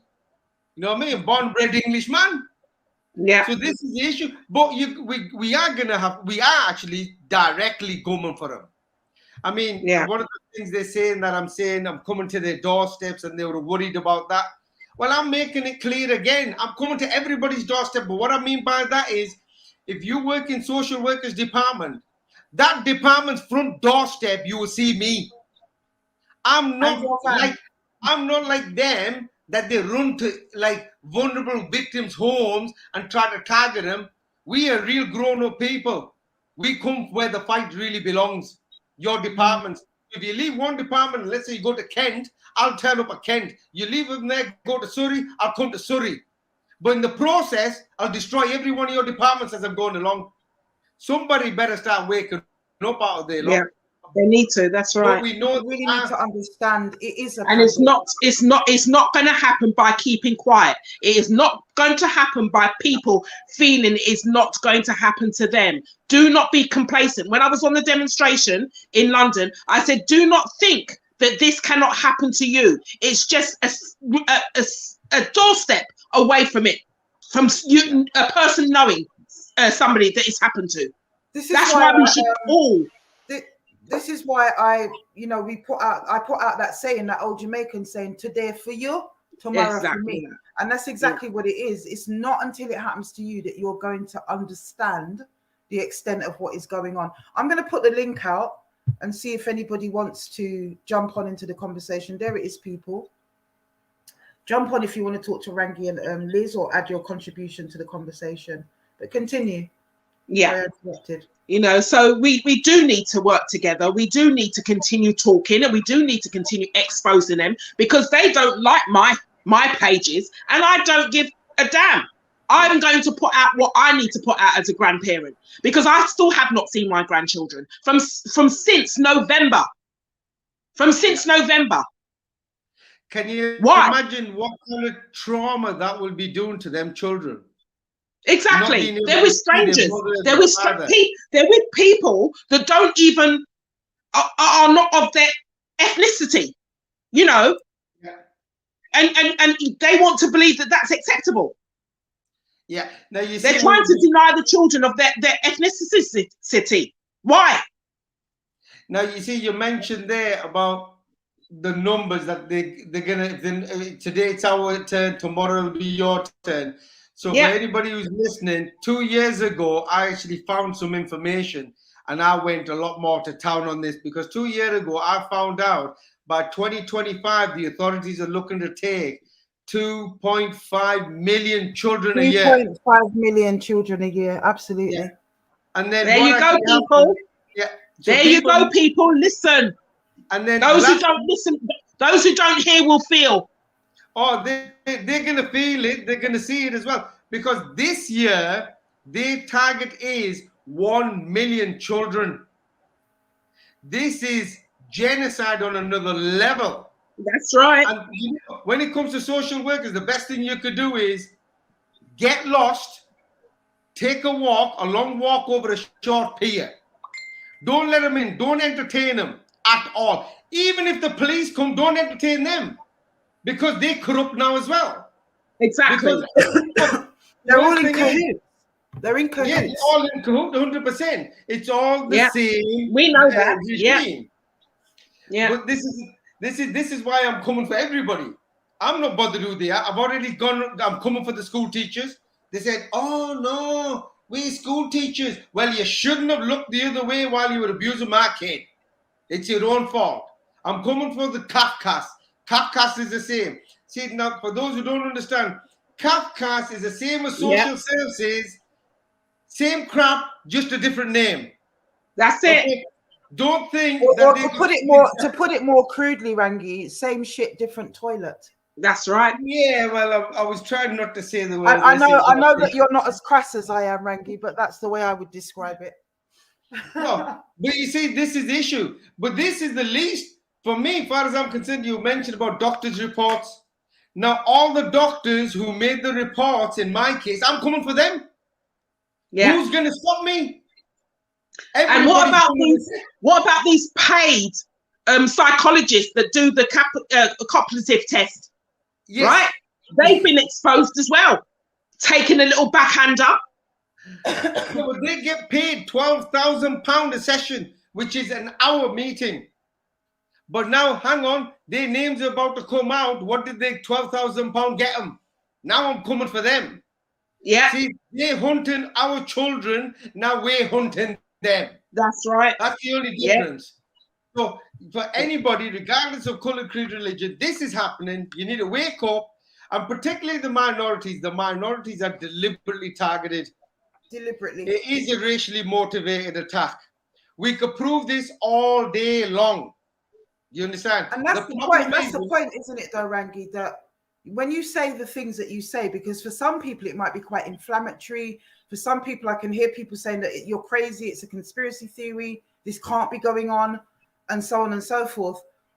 But you mean what you say because you have live court cases going forward. You have legal paperwork. This isn't just chat from your corner. No. This is the real thing, the real deal. I mean, you want any victims, you want to see them, you want to see evidence. Look, all the time, I always tell everybody, if you want any clarity, please don't be shy. Come forward. I'll put you out your misery. Mm-hmm. I'll put you out your misery. The quicker you can start protecting our children. On your children, protect them. Because our government is stealing children. And let's make this clear as well, for those that don't like me. Majority of these are all women. Have you noticed in social services? It's all women. Yeah. Because they like to push women forward. Because in general, us fathers and everybody, we don't like arguing with women. Because if we found a bloke that was doing this, we might decide to take the law in our hands. Right. So what they do is they send their women, go forward. Well, you see, I'm coming for the women now. But not with violence. Exposing them in broad daylight to break everything, destroy their homes. Now, social services, if you want to do a job, you want children, come and see me. I'll give you real cases with social workers abusing our children. Then what you need to do is remove their children. You want to keep the business going, I'll give you the social services names. Take their children. That's fair. But they don't do it. They stay quiet. And they say, oh, you're going to go through a complaint procedure, Mr. Lateef. That's known to Scooby-Dooby-Doo. I mean, how can you get away with everything that I'm doing? Because I'm telling the truth. But I could back myself. And that's also a point, Rangi, in that anybody who was you know, if social services had removed their children justifiably, albeit that they might protest a bit, you know, they might try to twist the truth to save face, and they would, of course, pine for those children. But there is no way that they would have a sustained campaign year on year protesting their innocence unless they were innocent. Nobody does that. No, because what actually happens when you lose a child is so traumatizing. A parent Especially when you know it was not justified for you to lose Exactly. it. Yeah. Absolutely. It is a dark place to live in.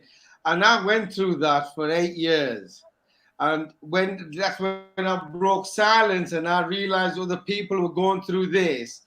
That's why I didn't want to let go, because I didn't want them to go through the dark place I did. Mm-hmm. I don't want them to go through years, because this eventually will drain us out and we'll commit suicide, we'll die of a heart attack, a whole load of things. I'd rather stand and fight than to stay quiet. Yes, That's I've been me. doing. Sorry, I've got a comment here from Miss Carol. Miss Carol says, how about the women managed and supervised by men who cannot argue with instruction given at supervision sessions? I hear you, you know, Sister Carol, Miss Carol. But when I think of a social services department, you can bet your bottom dollar invariably that the managers are also women. You know, I've worked in those departments. They are usually women. If we're talking about chief executive level, they are often always women as well. Social services is a different kind of beast. It really is. You may have some men, especially chief executive at that level.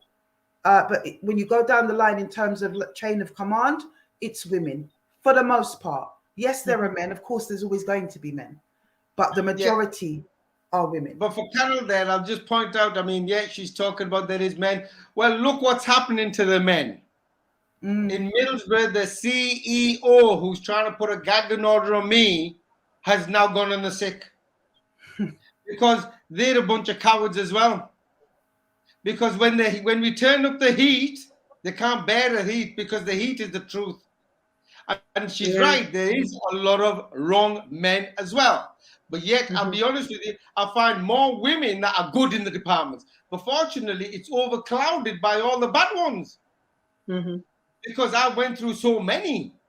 You understand? I've seen the women. I mean, so many social workers today are bullied, intimidated, threatened. Now, if you remember in that meeting that I had with the councillors, well, there was a social worker on there who told them that this was happening, but they looked the other way, they turned the other cheek, because it's their own department. But, you know, that's just the way they want to play it, but that doesn't mean we stay quiet. I'm going to stay quiet. For those who doesn't have a voice, I'll turn up, simple. The spectrum of abuse is so vast in terms of children. You know, at one end, we have the paedophile hunters, which we're about to launch a paedophile hunting group, Rangi. I don't know if I spoke to you about that. But at one end, you have the paedophile hunters that are protecting children from online predators and paedophiles. And at the other end, you have social services that are a legalized chapter of a similar network, as far as we're concerned. You know, but and then you look at us in His Time Is Up, and what we focus on is historic sexual abuse in our own community, the level of subterfuge that surrounds that, the level of denial and concealment that surrounds that within our own community. But it's all interconnected. It's all linked. It is all the abuse of children, you know? So it's really important to have these conversations and to make those connections. No, absolutely. I mean, you mentioned about paedophile rings. I mean, one of the things that I have learned through the experience now, that's actually allowed to happen by the authorities. Absolutely.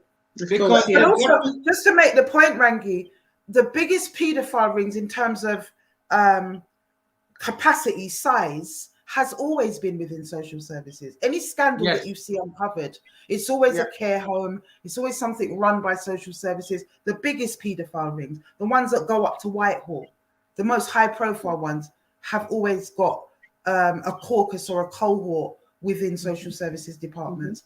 Fact. And Lambeth is an example of that. They've had to pay out a lot of money.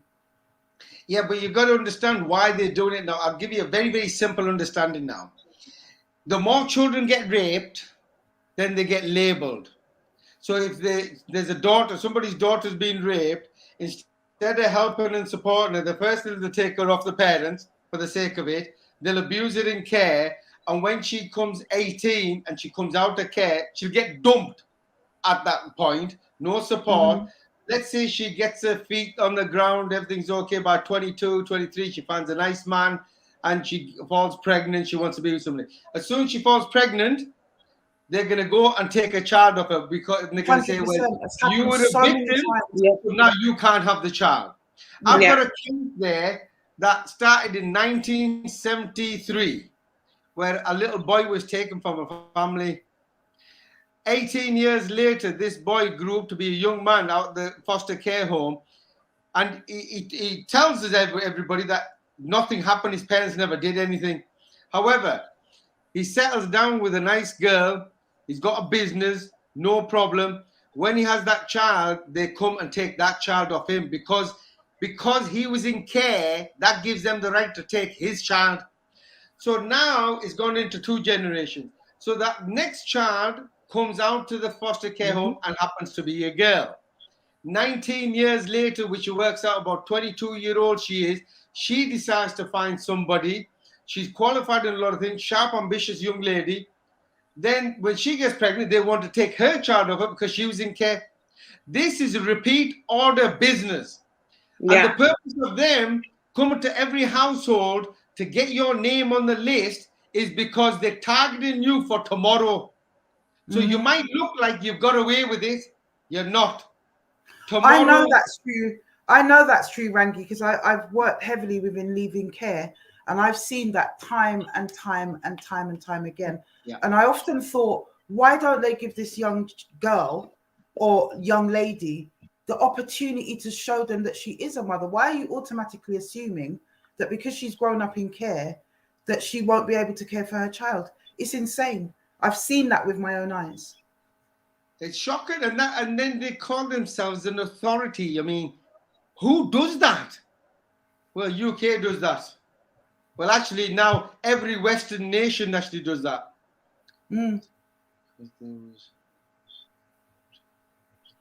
Miss Carroll says Lambeth was exposed because there was porn found in the training department, which led to a library of porn found in the town hall to not knowing where the paedophile ring started or began.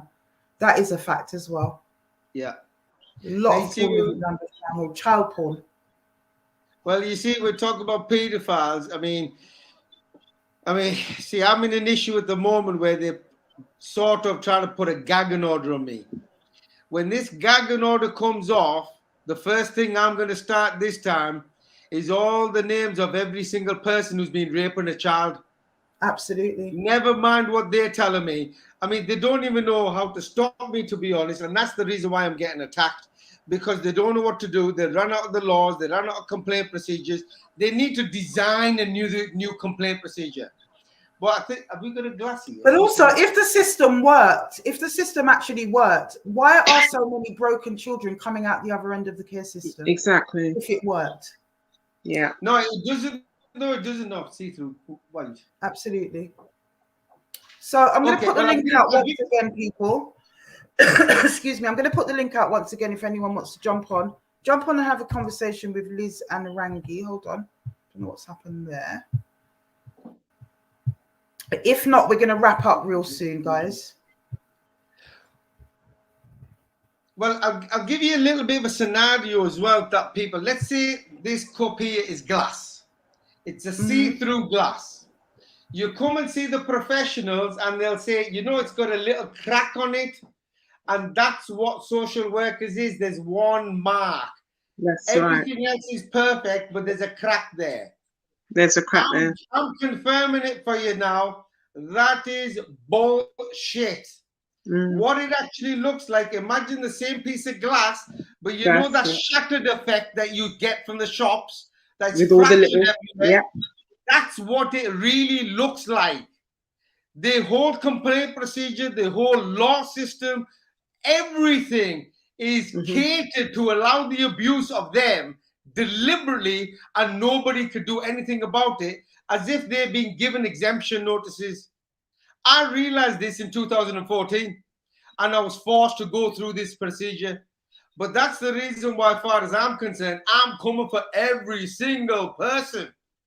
I don't care whether it's a charity. It has to be the case. Yeah. No, it has to be the case. It has to, it's the And only we way have to to say support yes. you, my brother. We have to support you as much as we possibly can. So everybody go over. Make sure that you go onto the website, which is www. There it is, LCS. What evidence you got on www.lcs.news. That's what it is. Make sure you go over and follow him on TikTok as well.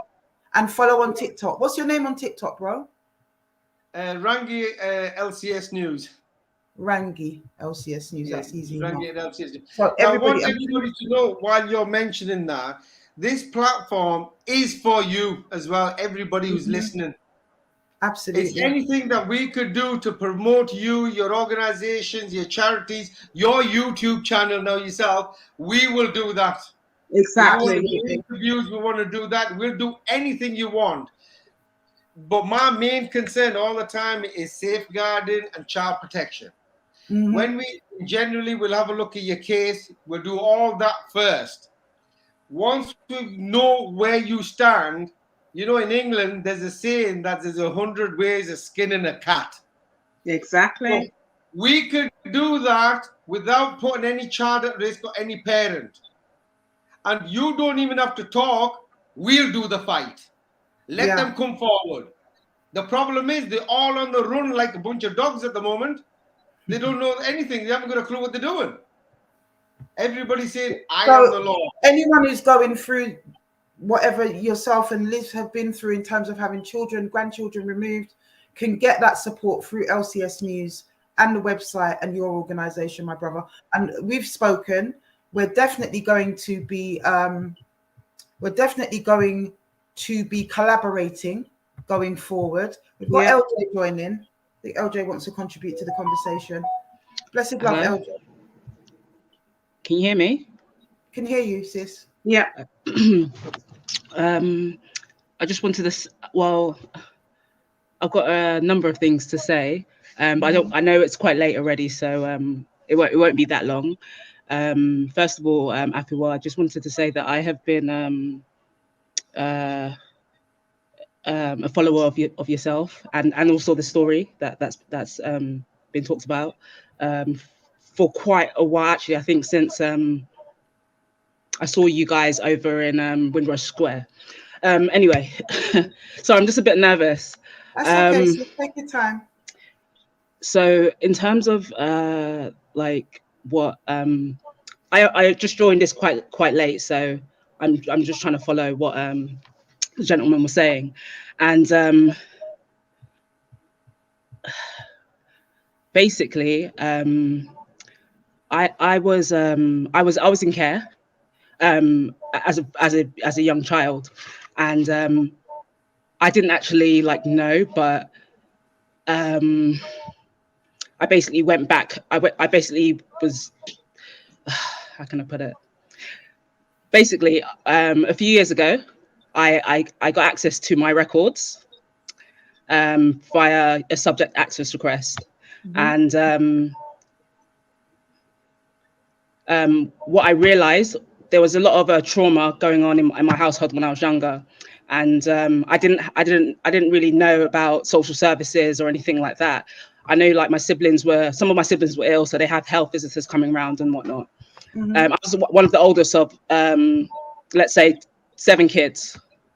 There was a lot of emotional abuse, SA, violence, and I remember, I think I must have been about 12 years old, and I was hungry, so I went to the shop. I went to Woolies, and I just started eating some sweets and stuff like that.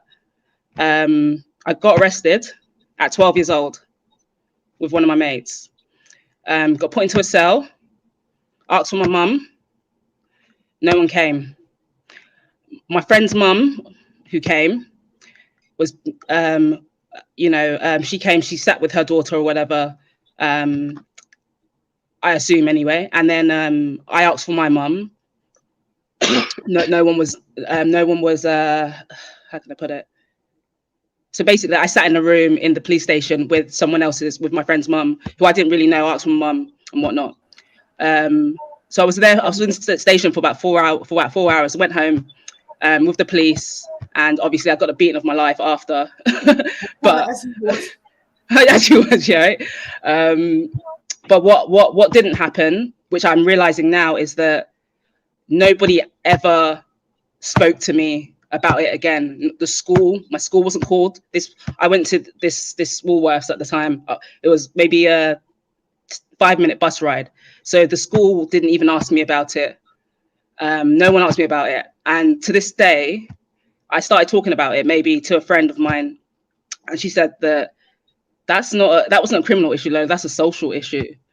But that's when I started to look at my files. And knowing that when I was very, very young, the social services in one borough was saying that I needed to be removed at a very, very young age. Then what happened? What from the notes I can see and through how many times I moved in my life, my mum basically moved to another borough, and I think back in the day there was a disconnect. My mum didn't have a good relationship with the social services, so I think they basically just let it go. There was no check-ins with who she was seeing, the people in the house, all of that. So eventually, not eventually, but there was none of that. So I didn't see the social workers until I was probably like 18 or 19 years old, like as an adult, in terms of coming face to face with one.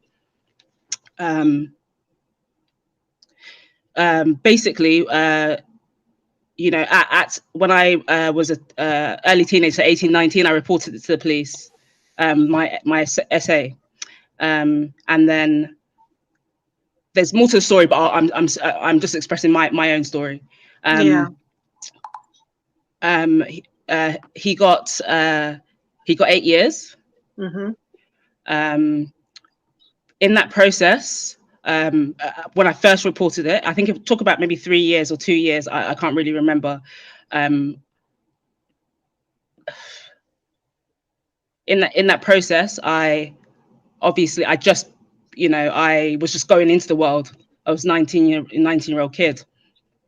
And when the gentleman there talked about just being thrown into the system that is supposed to help you and whatnot, you are just left. You are just left. You are left to figure out what your traumas are, to figure out it's like it's lifelong traumas. Precisely, and poverty to the extreme, you know. When you are abandoned by your whole family because you're the one, basically you're like the black sheep because you're the one who's been pointing everything out. People go into denial. Your family would then, absolutely. Yeah. So yeah. Absolutely. And just with all that pain, all the time, you're trying to see your family, and then you just get that spirit of people are uncomfortable. Yeah. So it becomes a very traumatic experience. I stopped doing that anyway.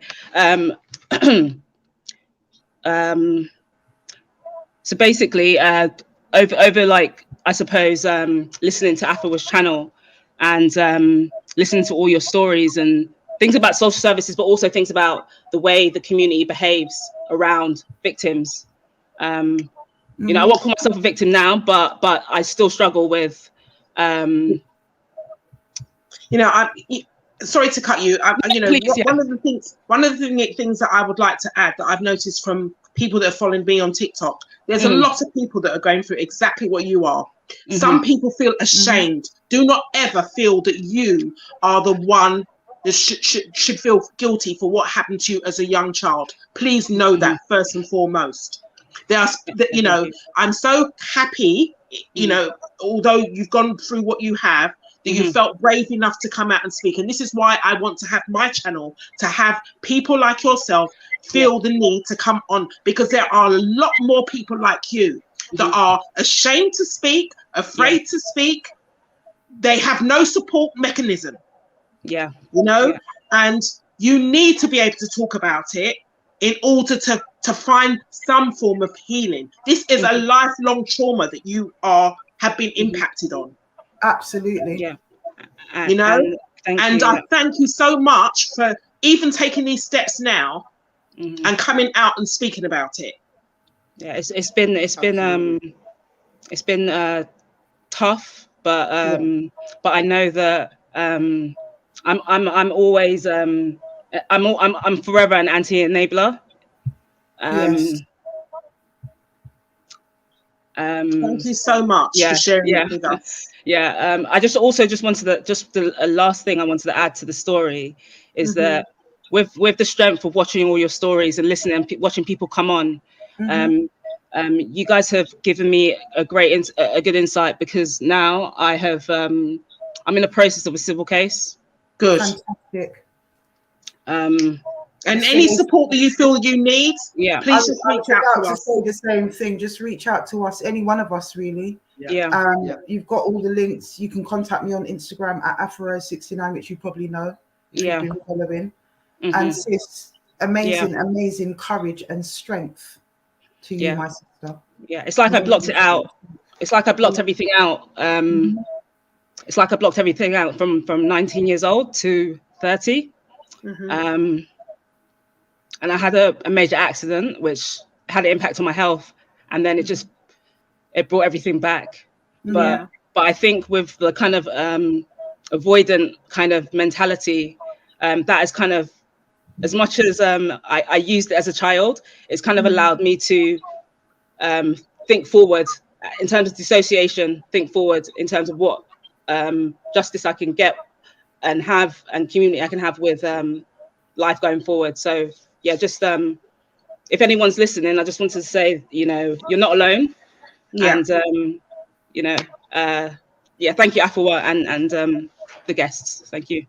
Thank you for coming in. Sis, will you contact me on Instagram at Afro69 or even on Facebook, Afua Rose, because I really want to speak to you off air.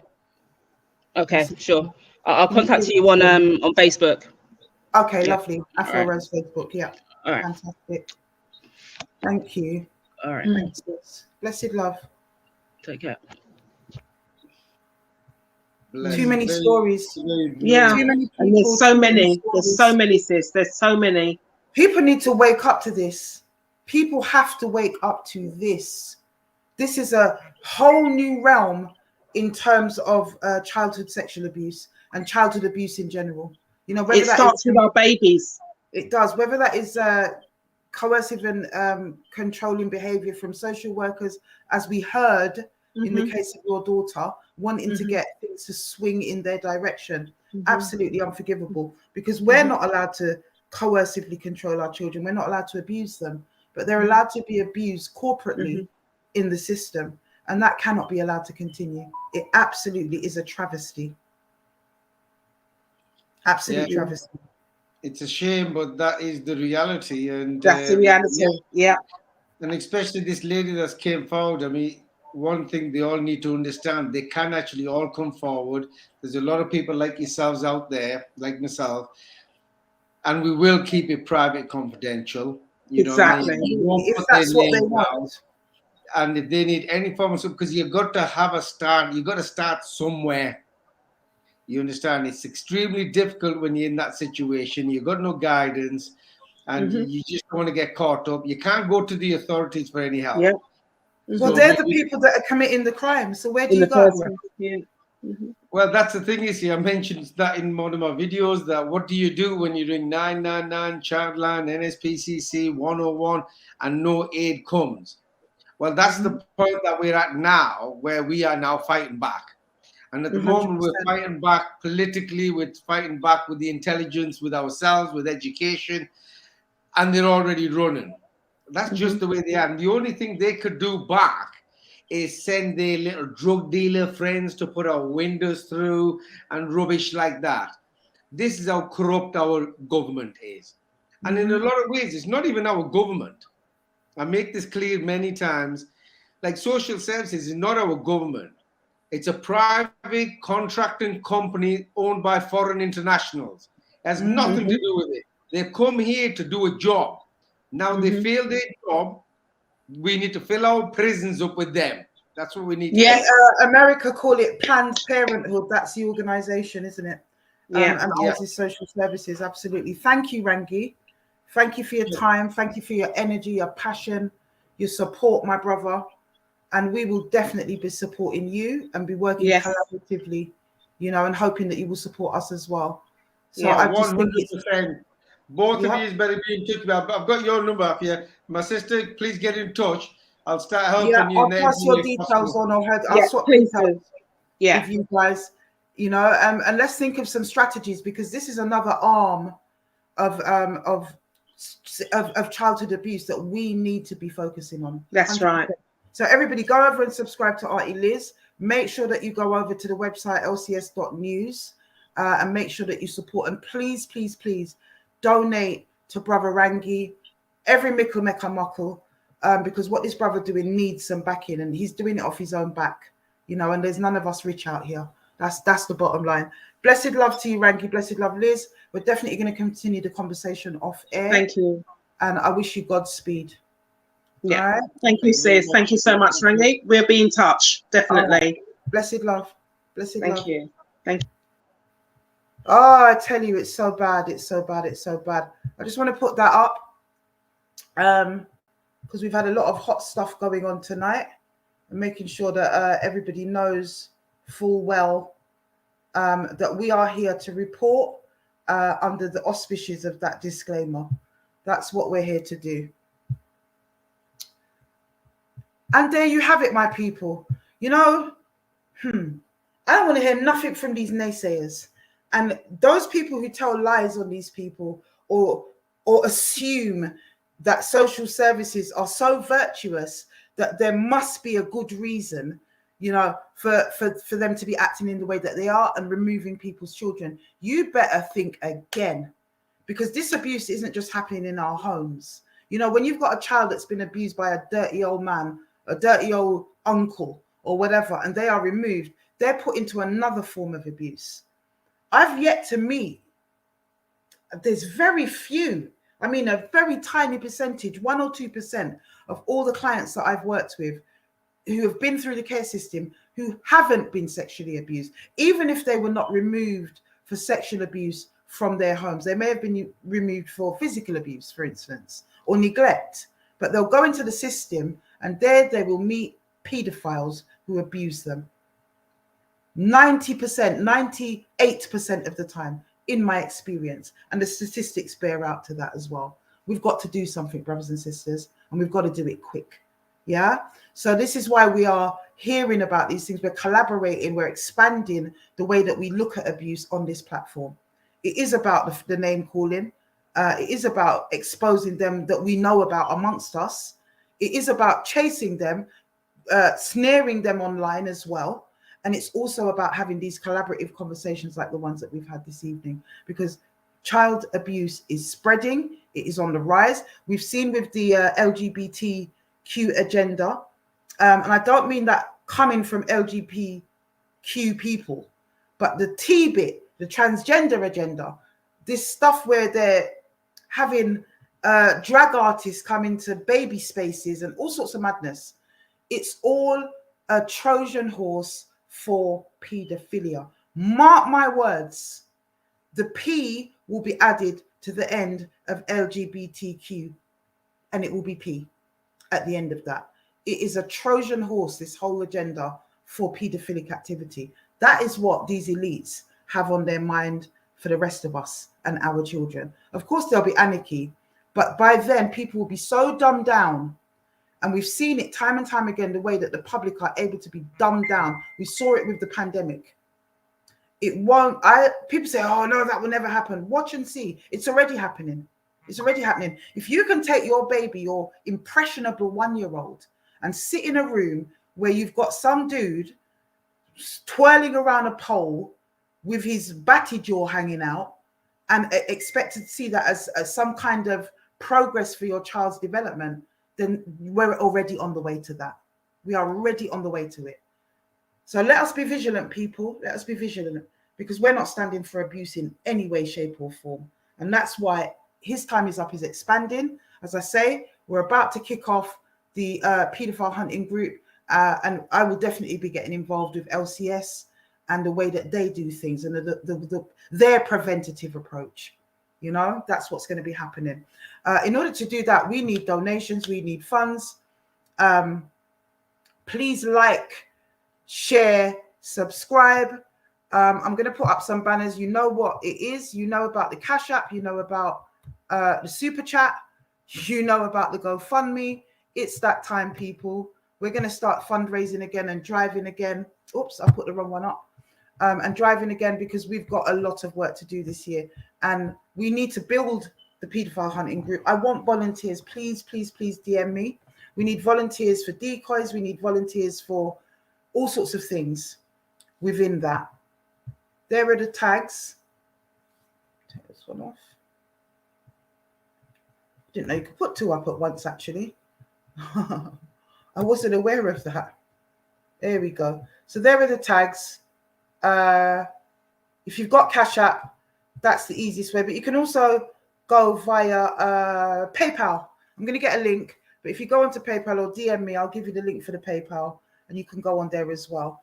Let us do that. And let us keep building this movement, my brothers and sisters. It is so vital that we do what we're doing. Someone says, and she's a grifter for money. Who's Shani Keeley? Please do not support. Who's a grifter for money?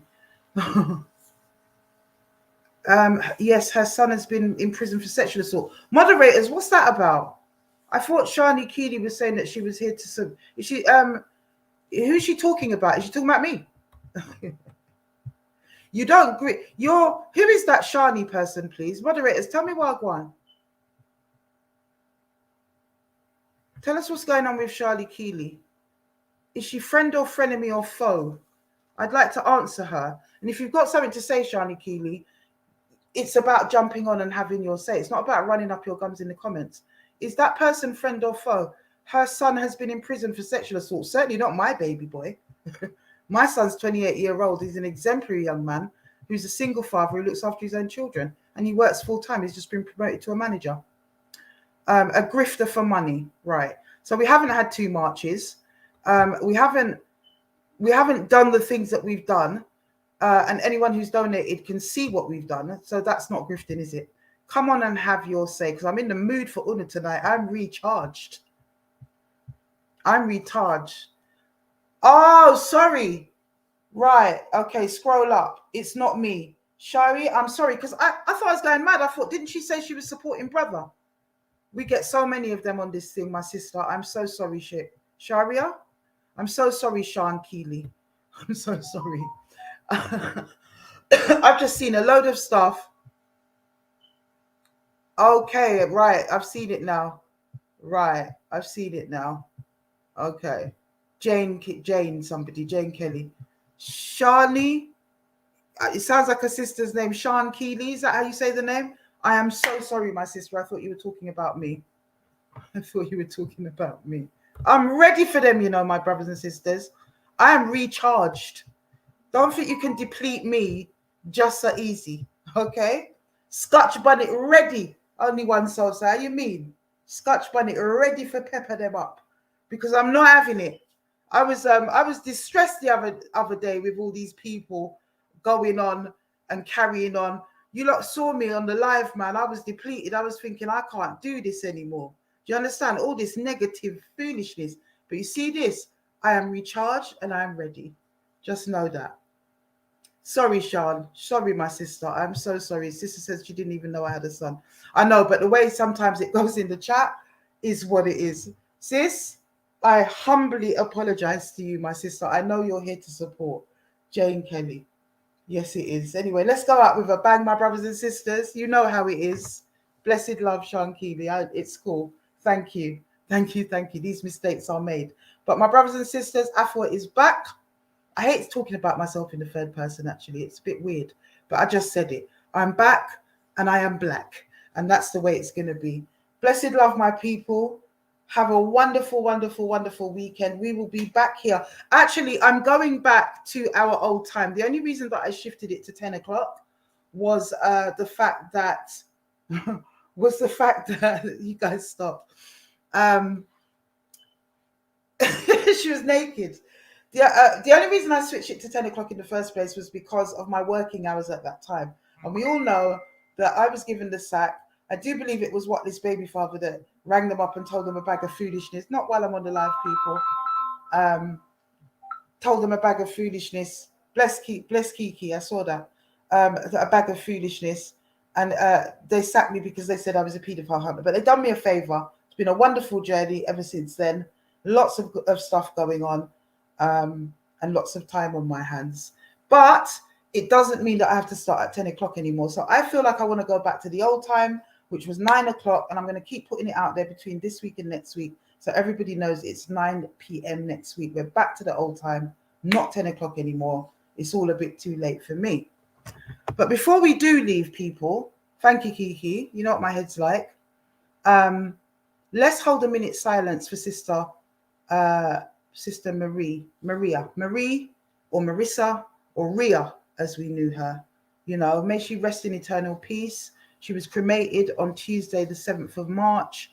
For those of you that don't know, she was raped by Peter Bailey. We're going to cover it next week anyway, so tune into that next week at 9 p.m.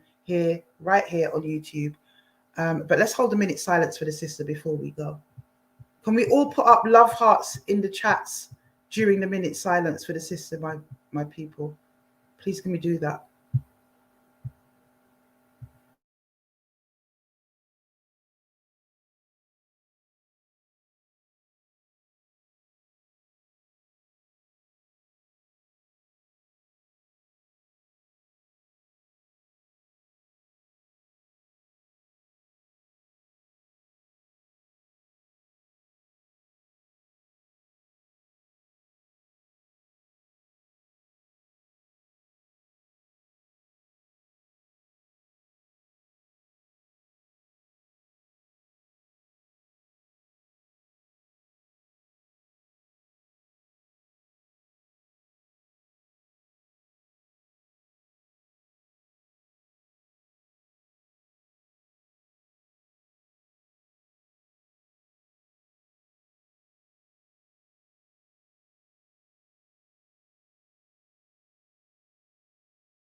And may her soul rest in eternal peace, my people.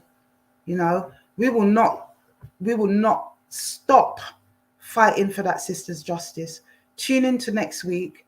We're going to revisit exactly what happened to that sister, and you know, just everything that happened and surrounded the final year of her life, really, and the monster that is still at large, despite the evidence that the police have. So we'll revisit that next week. Until then, my people, I wish you a blessed and wonderful weekend. And I will see you back here next week at 9 p.m. on Afua Speaks Community Conversations. Blessed love, my people. Blessed love.